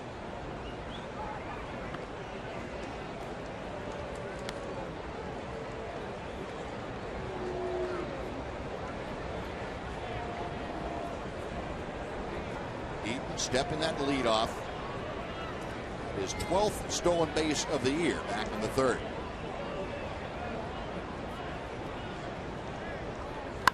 Hard hit but pulled foul into the seats.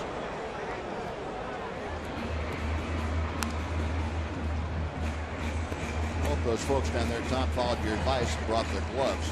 That was a rocket. Yeah, if you did have a glove on that one, you would need to have it ready because you wouldn't have much time to grab it from the ground and put it on your hand and catch it.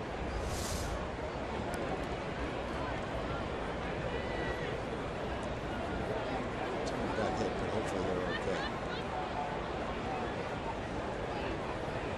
okay. 0-2 the count. Martinez okays the sign. And up the middle into center, a base hit. Eaton going around the third. Here comes the throw. No, he put the brakes on and was able to scramble back. That kid is quick. Wow. I don't think I've ever seen anybody go halfway and be able to get back. He's quick as a rabbit the way he stopped and went back. He made the right choice, though. Yeah. The last thing he wanted to do is get thrown out with a big guy coming up.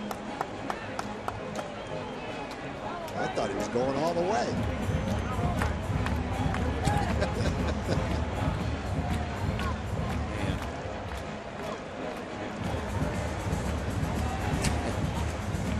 Well, Mike Maddox out again quickly to the mound. Visiting with Nick Martinez, trying to refocus things, not let him get out of hand. Got 2 aboard, nobody out. Already a run across on Flowers' leadoff home run. And Jose Abreu, who was 2 for 2 with a 2-run single his last time out.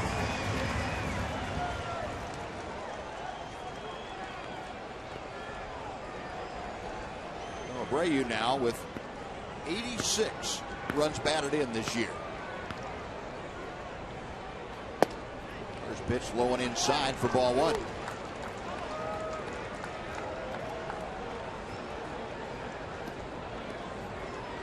Abreu came into play tonight leading Miguel Cabrera in the RBI race by 1.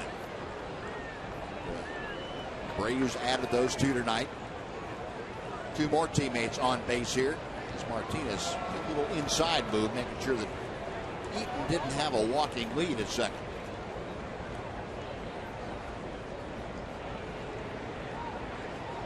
don't think you need to worry too much about the base runners with Abreu up there.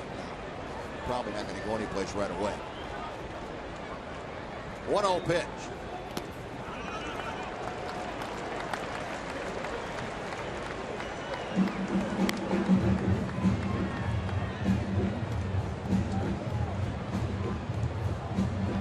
Martinez now with 84 pitches under his belt. He's faced 3 hitters, with Abreu being the 4th in this 5th inning. He's not retired a hitter yet. Runners at first and second as the right-hander gets ready. Threw the off-speed pitch on 2-0 and got it over. It's 2-1.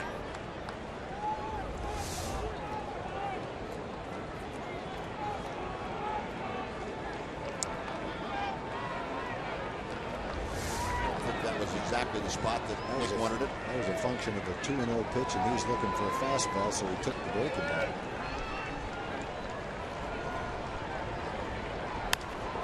Popped him up. Yep. Infield fly roll in effect as Carter makes the catch. That is out number 1, and good job by Martinez getting that pop up. So 1 away. Adam Dunn coming up. Let's take time for a Mazda game break. Once again, here's Dana Larson.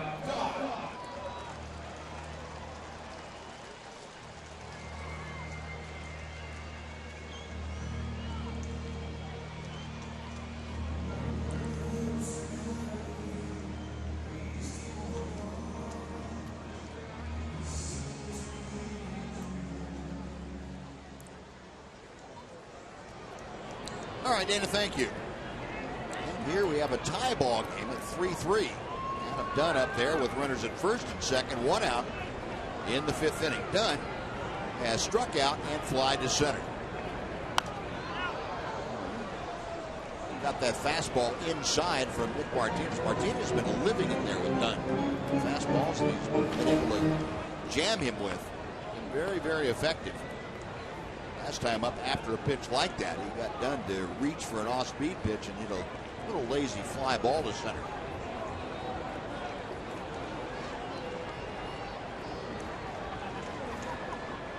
Martinez a look back at second. That hard breaking ball down and in, and Dunn able to lay off. 1 ball, 1 strike.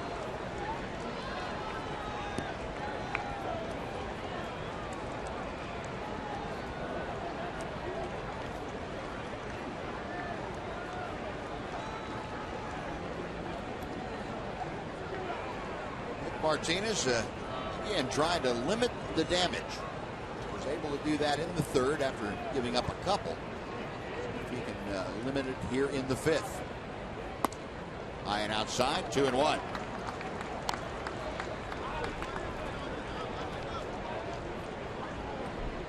Next pitch for Nick Martinez will be number 90 for the evening. Got Adam Eaton at second. Alexei Ramirez, the runner at first. Good speed on the base paths for the White Sox. And Dunn reaching, pops one foul. Will reach the seats. 2-2.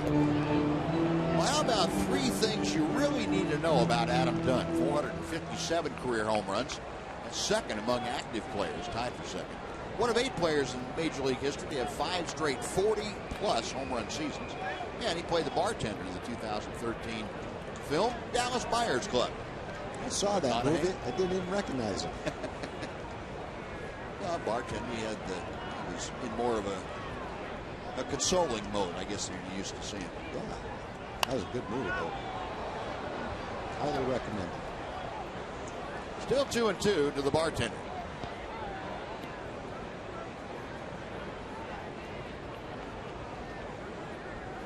Dunn, who's up among the league leaders in pitches seen per at bat. This ball game, this is 3rd at bat. He's already seen 21 pitches, so he's not going to cut down on his average at all. Another 2-2. 3 balls and 2 strikes. Now Dunn batting cleanup will be followed by the right fielder, Diane Viciedo. This is the guy that Nick Martinez really wants to get right here, at least get an out. First and second, one away, a run across here in the 5th inning. Runners on the move, pitch swung on and missed. The throw to third, now they've got Adam Eaton in a rundown, and Beltre ends up tagging him out. The Rabbit couldn't get back that time. Couldn't get back. He was all the way to third almost. So that'll do it. Nice job by Robinson, Chirinos, and company. A strike him out, throw him out, double play. And the side retired for the White Sox. A run on 2 hits and 1 left. After 5, 3-3.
Brought to you by Sonic. Tonight's jackpot is worth $1,700 and dinner for 2 at Sonic Drive-In. Tonight, the Rangers are hitting for Fred Finke from North Richland Hills. And if a Ranger hits a grand slam this inning, Fred Finke from North Richland Hills will win $25,000. You can register at any participating Sonic restaurant. Well, Mike Carp starting things off. Carp is 0 for 1 tonight. A walk and a strikeout in his Ranger debut. Rangers trying to get somebody on base. There's a drive to right field. Viciedo going back, and right as he steps onto the warning track, able to haul it in. Carp, a pretty well struck line drive, but that is out number 1. Rangers, you mentioned, trying to get a hit. They haven't had a hit since the 2nd inning. That was the 2-run home run by Rougned Odor. Yeah, he might not even, well, he wouldn't have had a chance to hit if they made the play on that little ground ball. Here's Jim Adduci. The first pitch is off speed and low for ball 1. Adduci, a fly ball to right and a ground ball to first.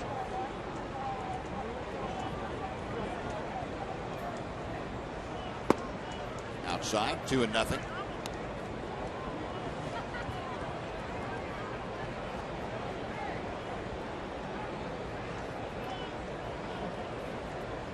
Noisy back to the plate. Good fastball. Adduci checked his swing, but it was a strike anyway. 2-1. 27-year-old right-hander Hector Noisy.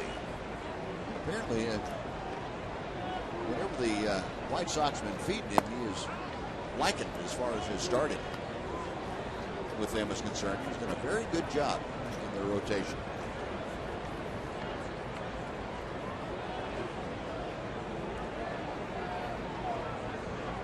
Right-hander winds the 3-1 pitch. Now 3-2. Adduci trying to get aboard with 1 out here in the 6th inning. Leonis Martin, the Rangers center fielder, is waiting to be next. Now the payoff pitch. outside, ball 4. Lucy draws the walk. 1 on, 1 out, and Martin coming up. Third walk issued by Noesi as Nate Hancock up stirring around out there.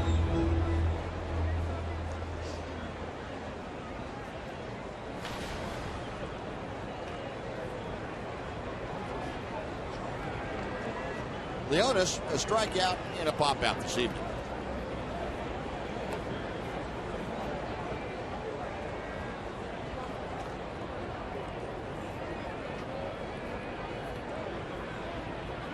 Infield for the White Sox, a double play depth. The third baseman Connor Gillespie playing in front of the cut of the grass.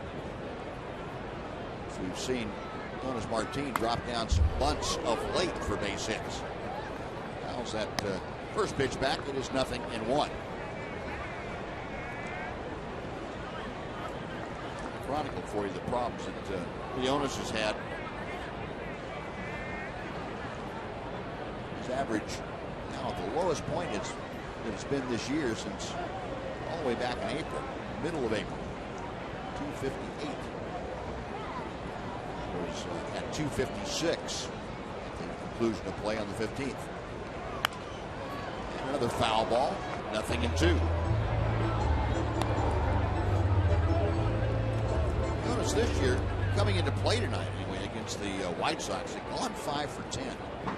We had to have some pretty good feelings about facing the Sox.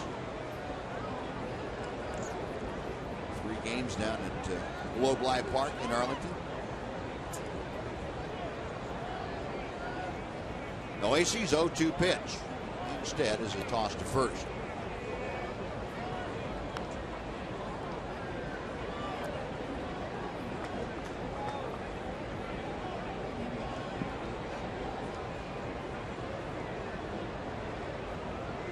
Martin waiting as Noesi studies the signs. The right-hander is set.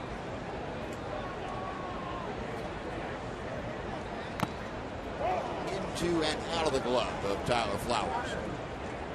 Leonis getting a new life.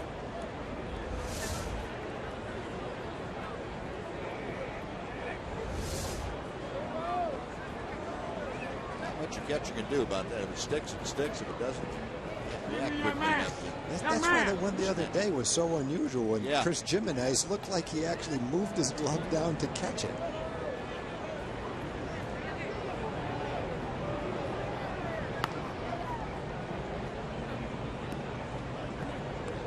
Maybe he's quicker than most guys. Maybe. Jimenez, in case you missed it, put on the paternity list this afternoon by the Rangers. That is the move they made to accommodate Mike Carp now on the 25-man roster. Snap throw to first and just back ahead of a tag is Jim Adduci. He jumped off to a big secondary lead, and Tyler Flowers had thoughts of throwing behind him for the out.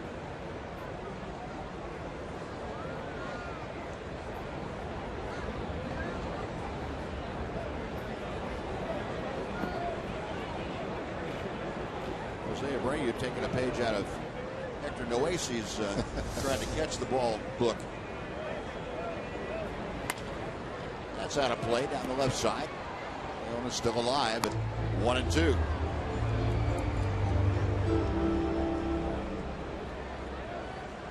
That play that we're talking about happened back in the second inning. With 2 outs, Chirinos hit a little tapper over to the right side to Abreu, underhanded Noesi covering. Noesi took his eye off the ball and never made the catch. It was an error, and the next pitch was hit out of the ballpark by Rougned Odor. Just inside, and that evens the count at 2-2.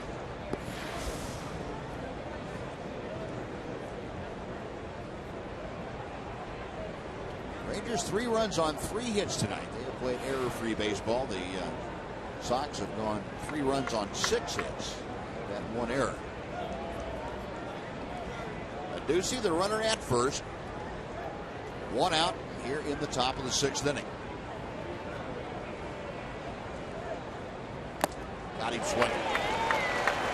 It upstairs. And Martin got a stool that was too short to stand on.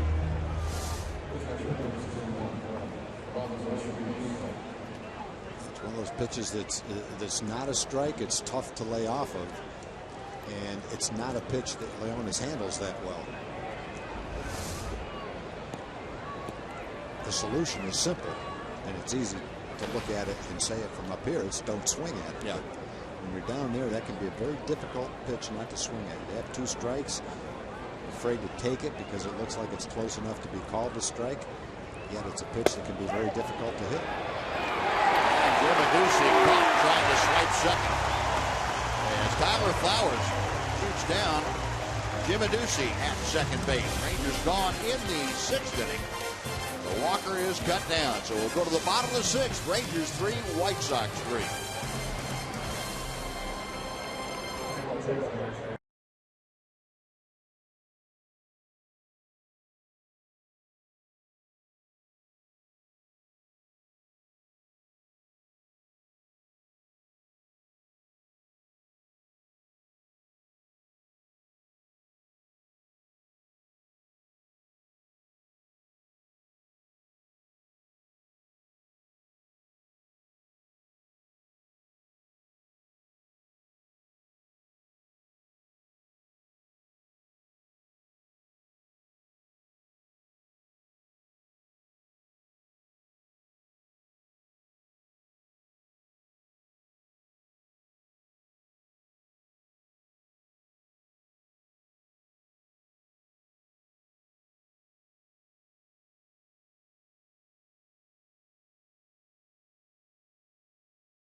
On Fox Sports Southwest is brought to you by your Texas Ford dealers. The Ford Summer Spectacular Sales Event, now playing at a Ford dealer near you. Well, we are knotted up at 3 as the White Sox come to bat here in the bottom of the 6th inning. It'll be Diane Viciedo, Connor Gillespie, and Gordon Beckham, the first 3 to do the swinging against Nick Martinez. Nick, last inning, gave up the leadoff home run to Tyler Flowers. Then a walk and a single, but came back to get Abreu and Dunn to end the threat. Here's Viciedo starting things off. He has struck out both times, and he's faced Nick Martinez, and he grounds one up the middle. And that is how the bottom of the 6th inning begins with a base hit. That must be the 3rd or 4th ball that's been hit just like that. Right straight up the middle, not hit terrible, but not hit especially well. Abreu had one just like it. Unfortunately, his came with the bases loaded, but Viciedo got jammed and dribbled that one up the middle. Ramirez dribbled one up the middle in the last inning. 7 hits now for the White Sox. 1 on, nobody out. Connor Gillespie, the 3rd baseman, is up there. And Adrian Beltre, the Ranger 3rd sacker, is going to play in front of the cut of the grass just in case. Tie ball game. You might consider having Gillespie maybe bunt, but this is the one guy at the bottom part of the order that's hitting for a pretty good average too. 313 for Gillespie as he stands in there. Gillespie 0 for 2 tonight. A ground ball in 3rd and a fly ball to left.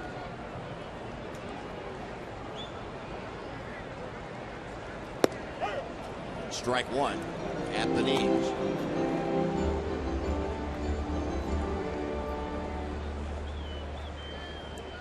Lasky checking with Joe McEwing, the third base coach. See what the skipper, Robin Ventura, might have in mind. Martinez with the sign. The next pitch outside. 1-1. Here's Ventura. Robin, of course, a long time third baseman for the Chicago White Sox.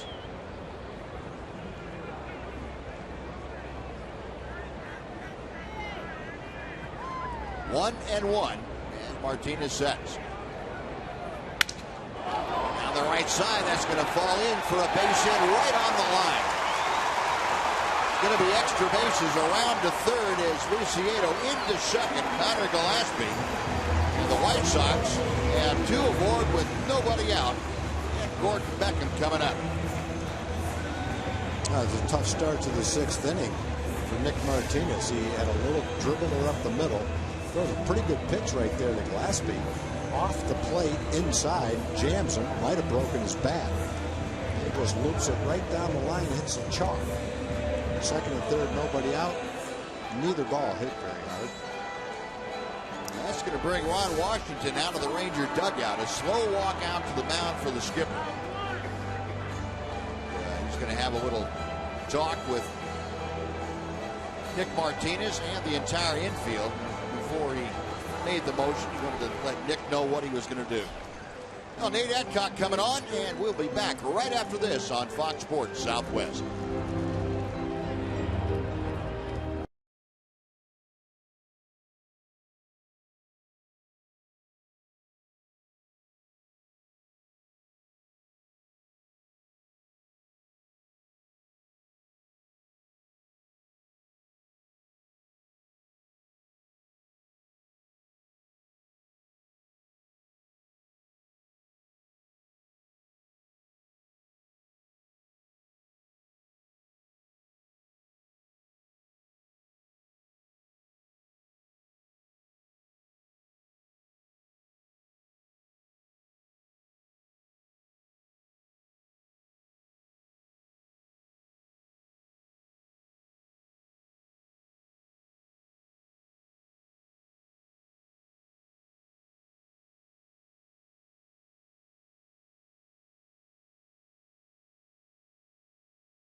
Nate Adcock, 6'4" right-hander out of Kentucky, has come on to take over for Nick Martinez.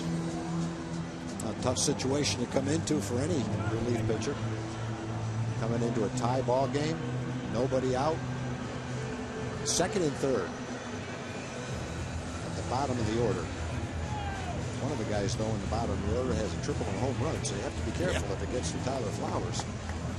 You'd rather not have to face him in this inning. Well, the Rangers going to pull the infield all the way in now with the tying run at third, or the go-ahead run at third, I should say, in this tie ball game.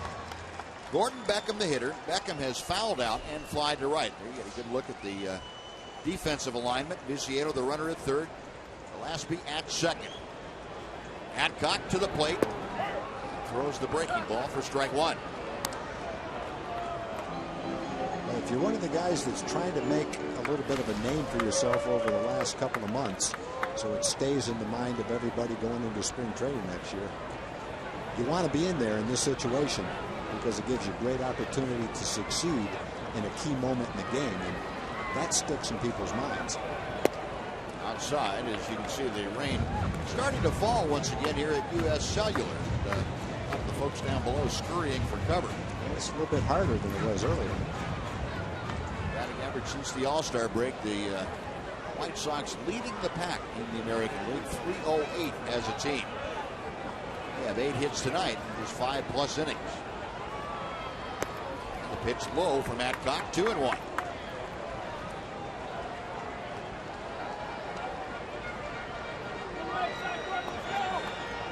Adcock trying to keep the ball softly on the infield, get a pop-up, a strikeout, anything to avoid bringing Viciedo down from third with the go-ahead run.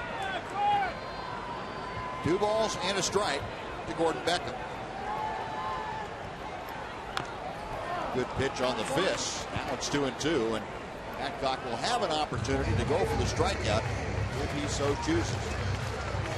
The rain really picking up in intensity. Good movement, good sinking action. That's usually what the hitter's going to do. If he doesn't miss it, he's going to hit right on top of the ball. Bearded right-hander with the shoulder high set. Over the same thing. Yep. Pounded him in with that same pitch. Well, the count is full. Chirinos out to a little chat with Nate Adcock. Gordon Beckham hitting 7th in the order. Alejandro De Aza, the left fielder, drying off his bat.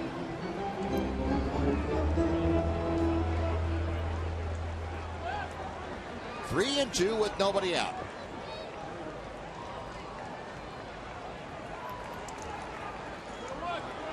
Nate Adcock agrees with the sign. Now the payoff pitch. Got him swinging. Great pitch. Boy, he just stayed with that hard sinker. Did. That's exactly what he did. He knew he had first base open, so he had a little bit of margin for error. There was the same type of a pitch. He pounded him down and in. That one sunk out of the strike zone. He got Beckham to miss it. There's one big out. Now, I guess the question is, you got a left-hander in De Aza up there. Do you pitch carefully to him with the right-handed hitting Flowers up next?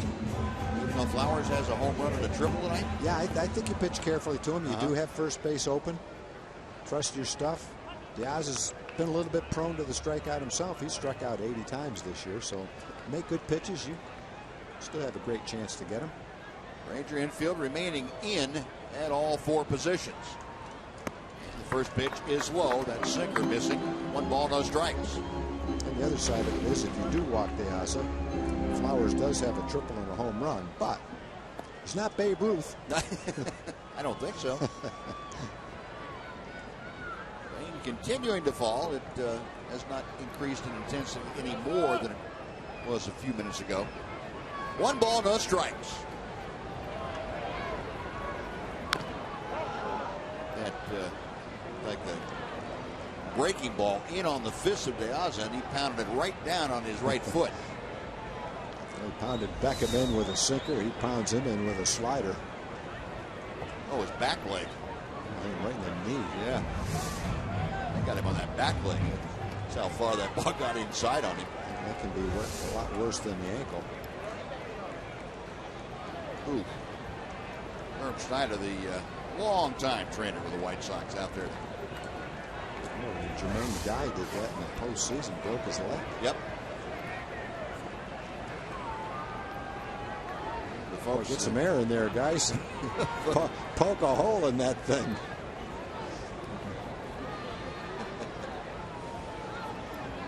Folks that came prepared, maybe. And there's breathing apparatus under there. I'd rather be wet than not be able to breathe. Making me nervous. There we go. He's making some air. Yeah.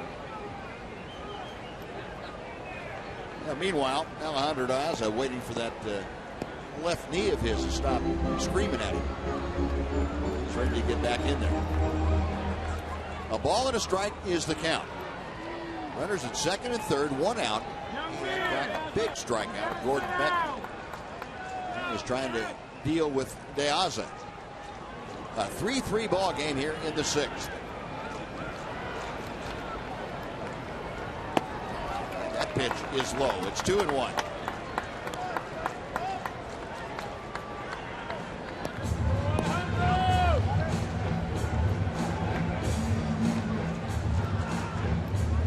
This year, a .341 hitter with runners in scoring position.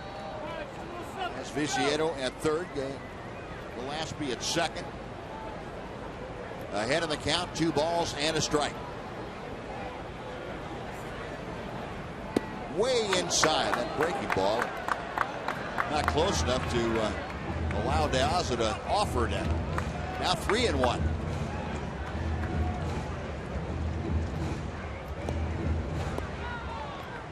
See what Adcock decides to go with here. We mentioned De Aza will be followed by Tyler Flowers, number 9 man in the order. Adcock, a check of the runners. Got him swinging. Oh, a 3-2. I'm sorry. He made a great pitch right there. I think he's going to stick with that pitch, Buzz, just like he did to the sinker to Beckham. He pounded Beckham in with that sinker, and that's the pitch he fouled off his knee. He came right back with it again. I wouldn't be surprised if he comes right back with it here. Yeah. And I don't know if Diaz is going to be able to lay off it again. I think that knee is probably still reminding him that's not a good pitch to swing at. That and the rain coming down in front of him. Payoff pitch.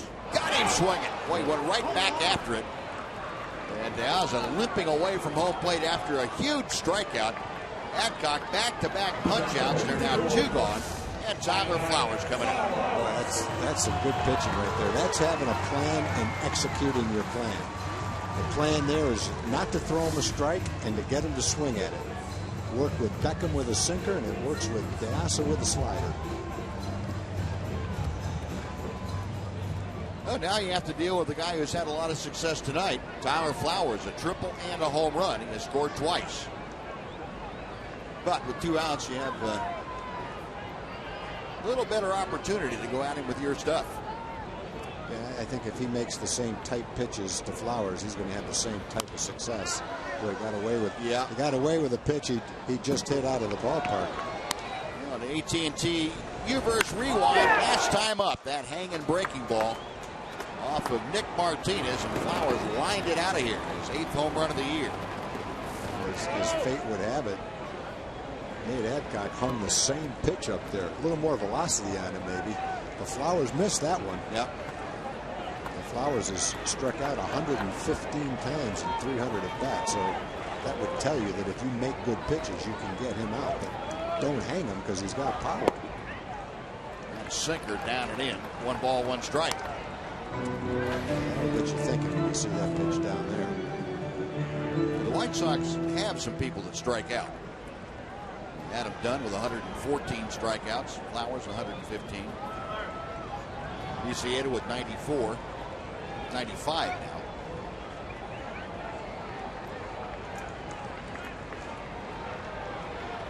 One and 1 the count. Now time called. Adcock had second thoughts about what they were going to do. And the other side of it is you've got to get Flowers right here. You don't want to pitch to Eaton late in the game in a tie game. Eaton's a 300 hitter, pesky little hitter. He's going to make you throw a strike. He's going to put the ball in play. You've got a guy that's dangerous if you make a mistake, but if you make your pitches, you should be able to get him out. So I'd go after him just like I did the last 2 guys.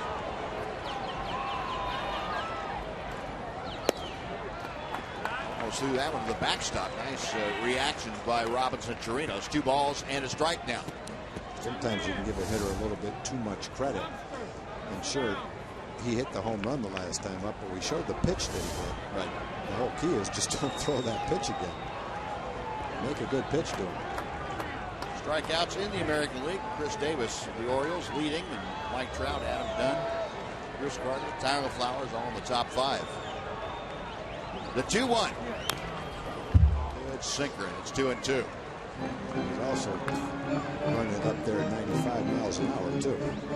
We're kind of concentrating on the location and the movement. The other factor is how hard he's throwing. Yep. Nice combination of that kind of movement with that kind of velocity. Yep. 2-2. Big pitch coming up here for Nate Adcock.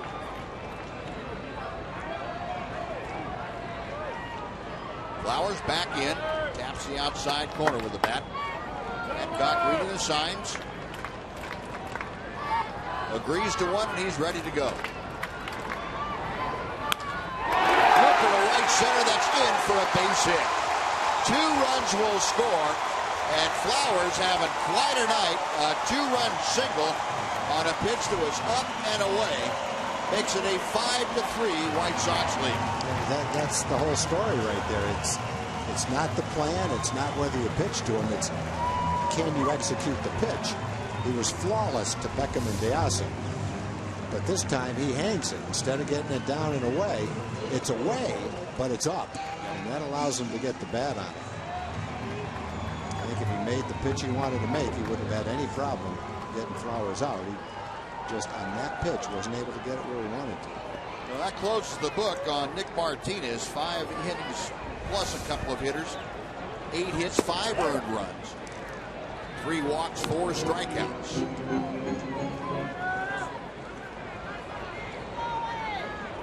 Here's Adam Eaton, who has walked twice tonight and singled. Pitch outside to him. 1 ball and 1 strike.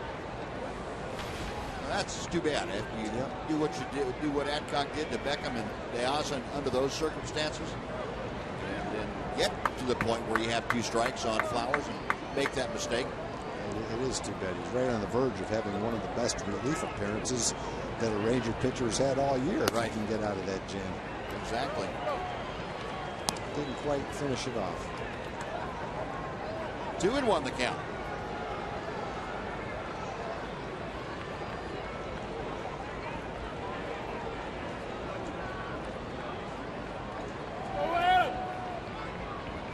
Adcock checks Flowers at first.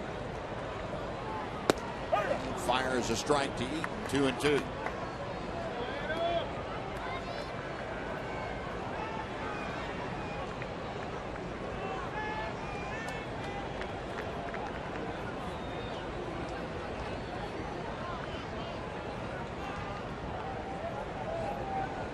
Pitch on the way. Line to left. That's a base hit. Eaton 2 out of 2. Throwing a couple of walks. He's been on base 4 times tonight. Now runners at first and second. Alexei Ramirez coming up, and Mike Maddox, a very purposeful walk going out to the mound.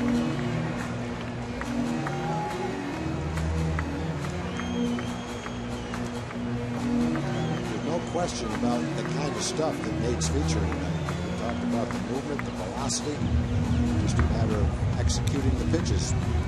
Was able to do it to the first 2 hitters just about perfectly. Yep. Now he's got to get Ramirez here to get back out of the inning. Yeah, and you don't want to let this get away to where you have to get back to facing Abreu and Dunn. Would not be good in this inning. Alexei Ramirez tonight 1 for 2. Singled his last time up. He has also walked and grounded into a double play. 289 the average. Flowers at second, Eaton at first. 10 hits now for the White Sox here tonight. 1 ball, no strikes.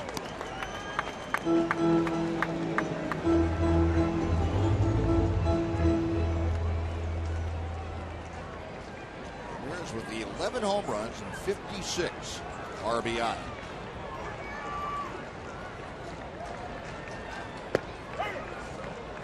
Took the breaking ball. That evens things up at 1-1.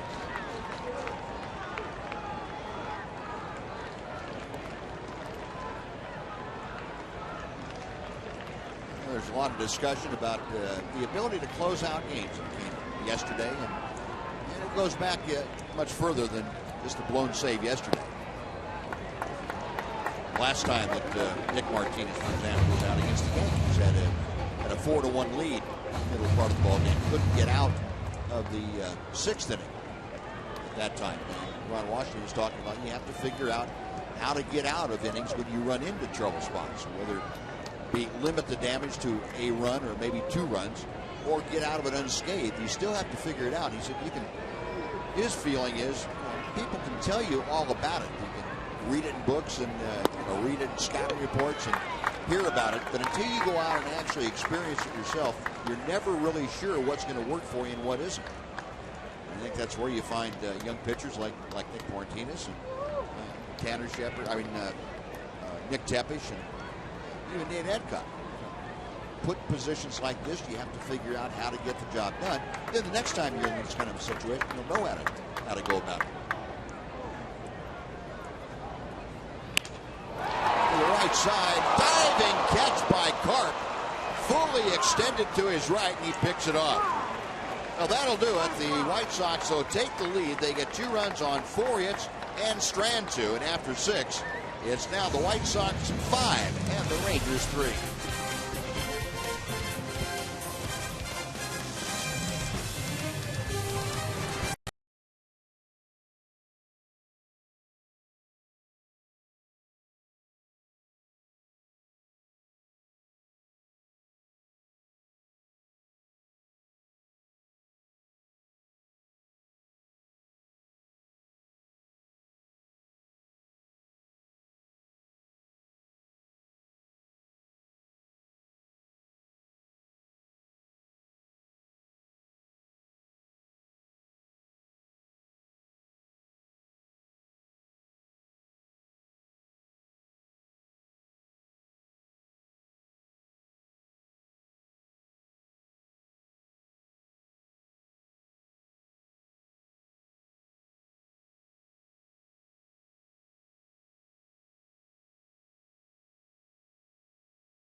Tuck ball game until the White Sox came up with a pair in the bottom of the 6th inning. Rougned Odor for the Rangers, 2-run home run back in the 2nd. That's the last they were able to score so far. And meanwhile, Tyler Flowers, how about 3 for 3, a triple, a home run, and 3 runs driven in. A freaky fast delivery of the night, brought to you by Jimmy John's. And there is Rougned Odor lining that pitch from Hector Noesi into the right field bullpen. Right down there, I guess that's the cafe out there, the eating area. That was his 4th home run of the year. Freaky fast delivery. Brought to you by Jimmy John's.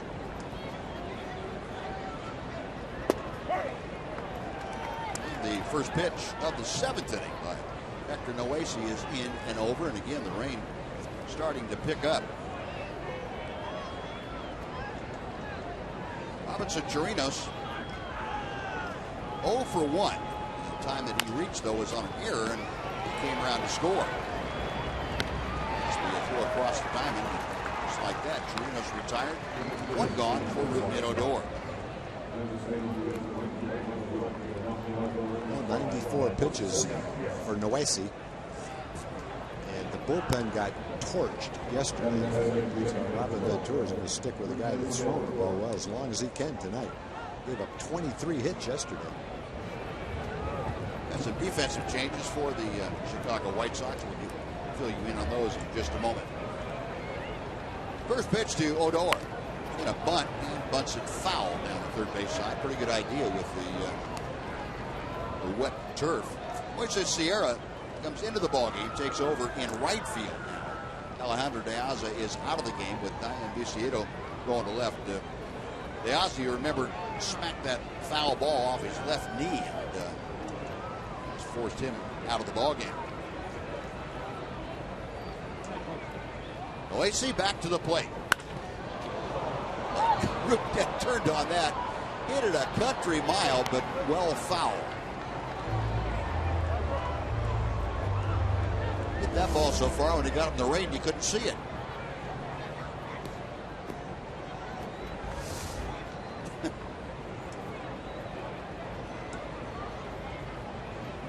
Now the 0-2. That is pulled foul. It might be one of those nights where Ruben Odor is seeing the ball pretty well. There's been enough rain to where there's the makings of a puddle in back of third base now.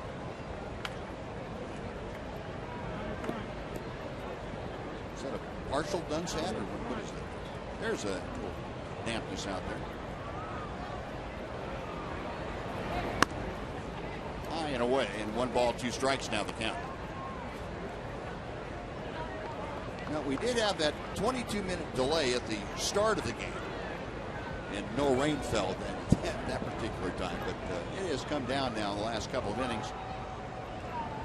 It fits and starts, but pretty heavy right now. 2-2. Let's check in with Emily Jones. Em? Guys, I am not a meteorologist, but I do play one on TV, and the intel on the ground down here is that we're about 12 to 15 minutes away from the quote-unquote heavy stuff. So just brace yourselves. Okay. Stay under cover down there. Don't you worry. Make sure you have your 1-iron. Hold that up in case there's lightning.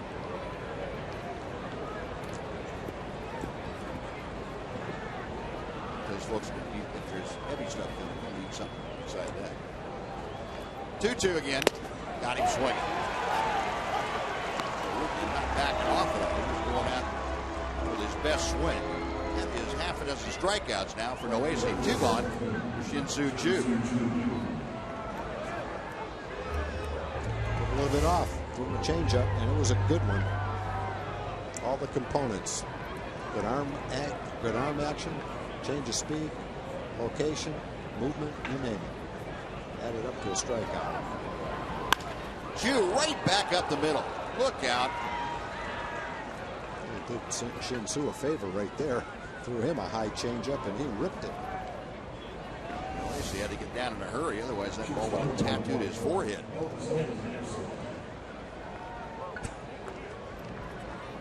And that's the first Ranger hit since back in the 2nd inning.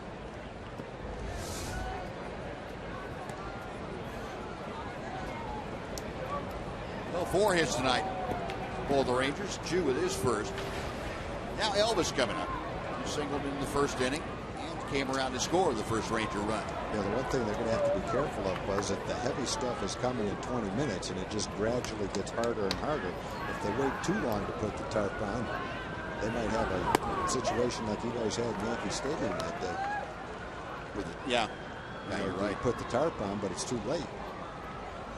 It's start to have the makings of puddles now. We see a check of first. The 0-1. Diving stop by Gillespie, who scrambles up and throws out Elvis. Now the Rangers get a hit with 2 outs, but strand a runner. We'll take the stretch. We're at U.S. Cellular. It's the White Sox 5 and the Rangers 3.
for an autograph session with Rangers outfielder Jim Adducci.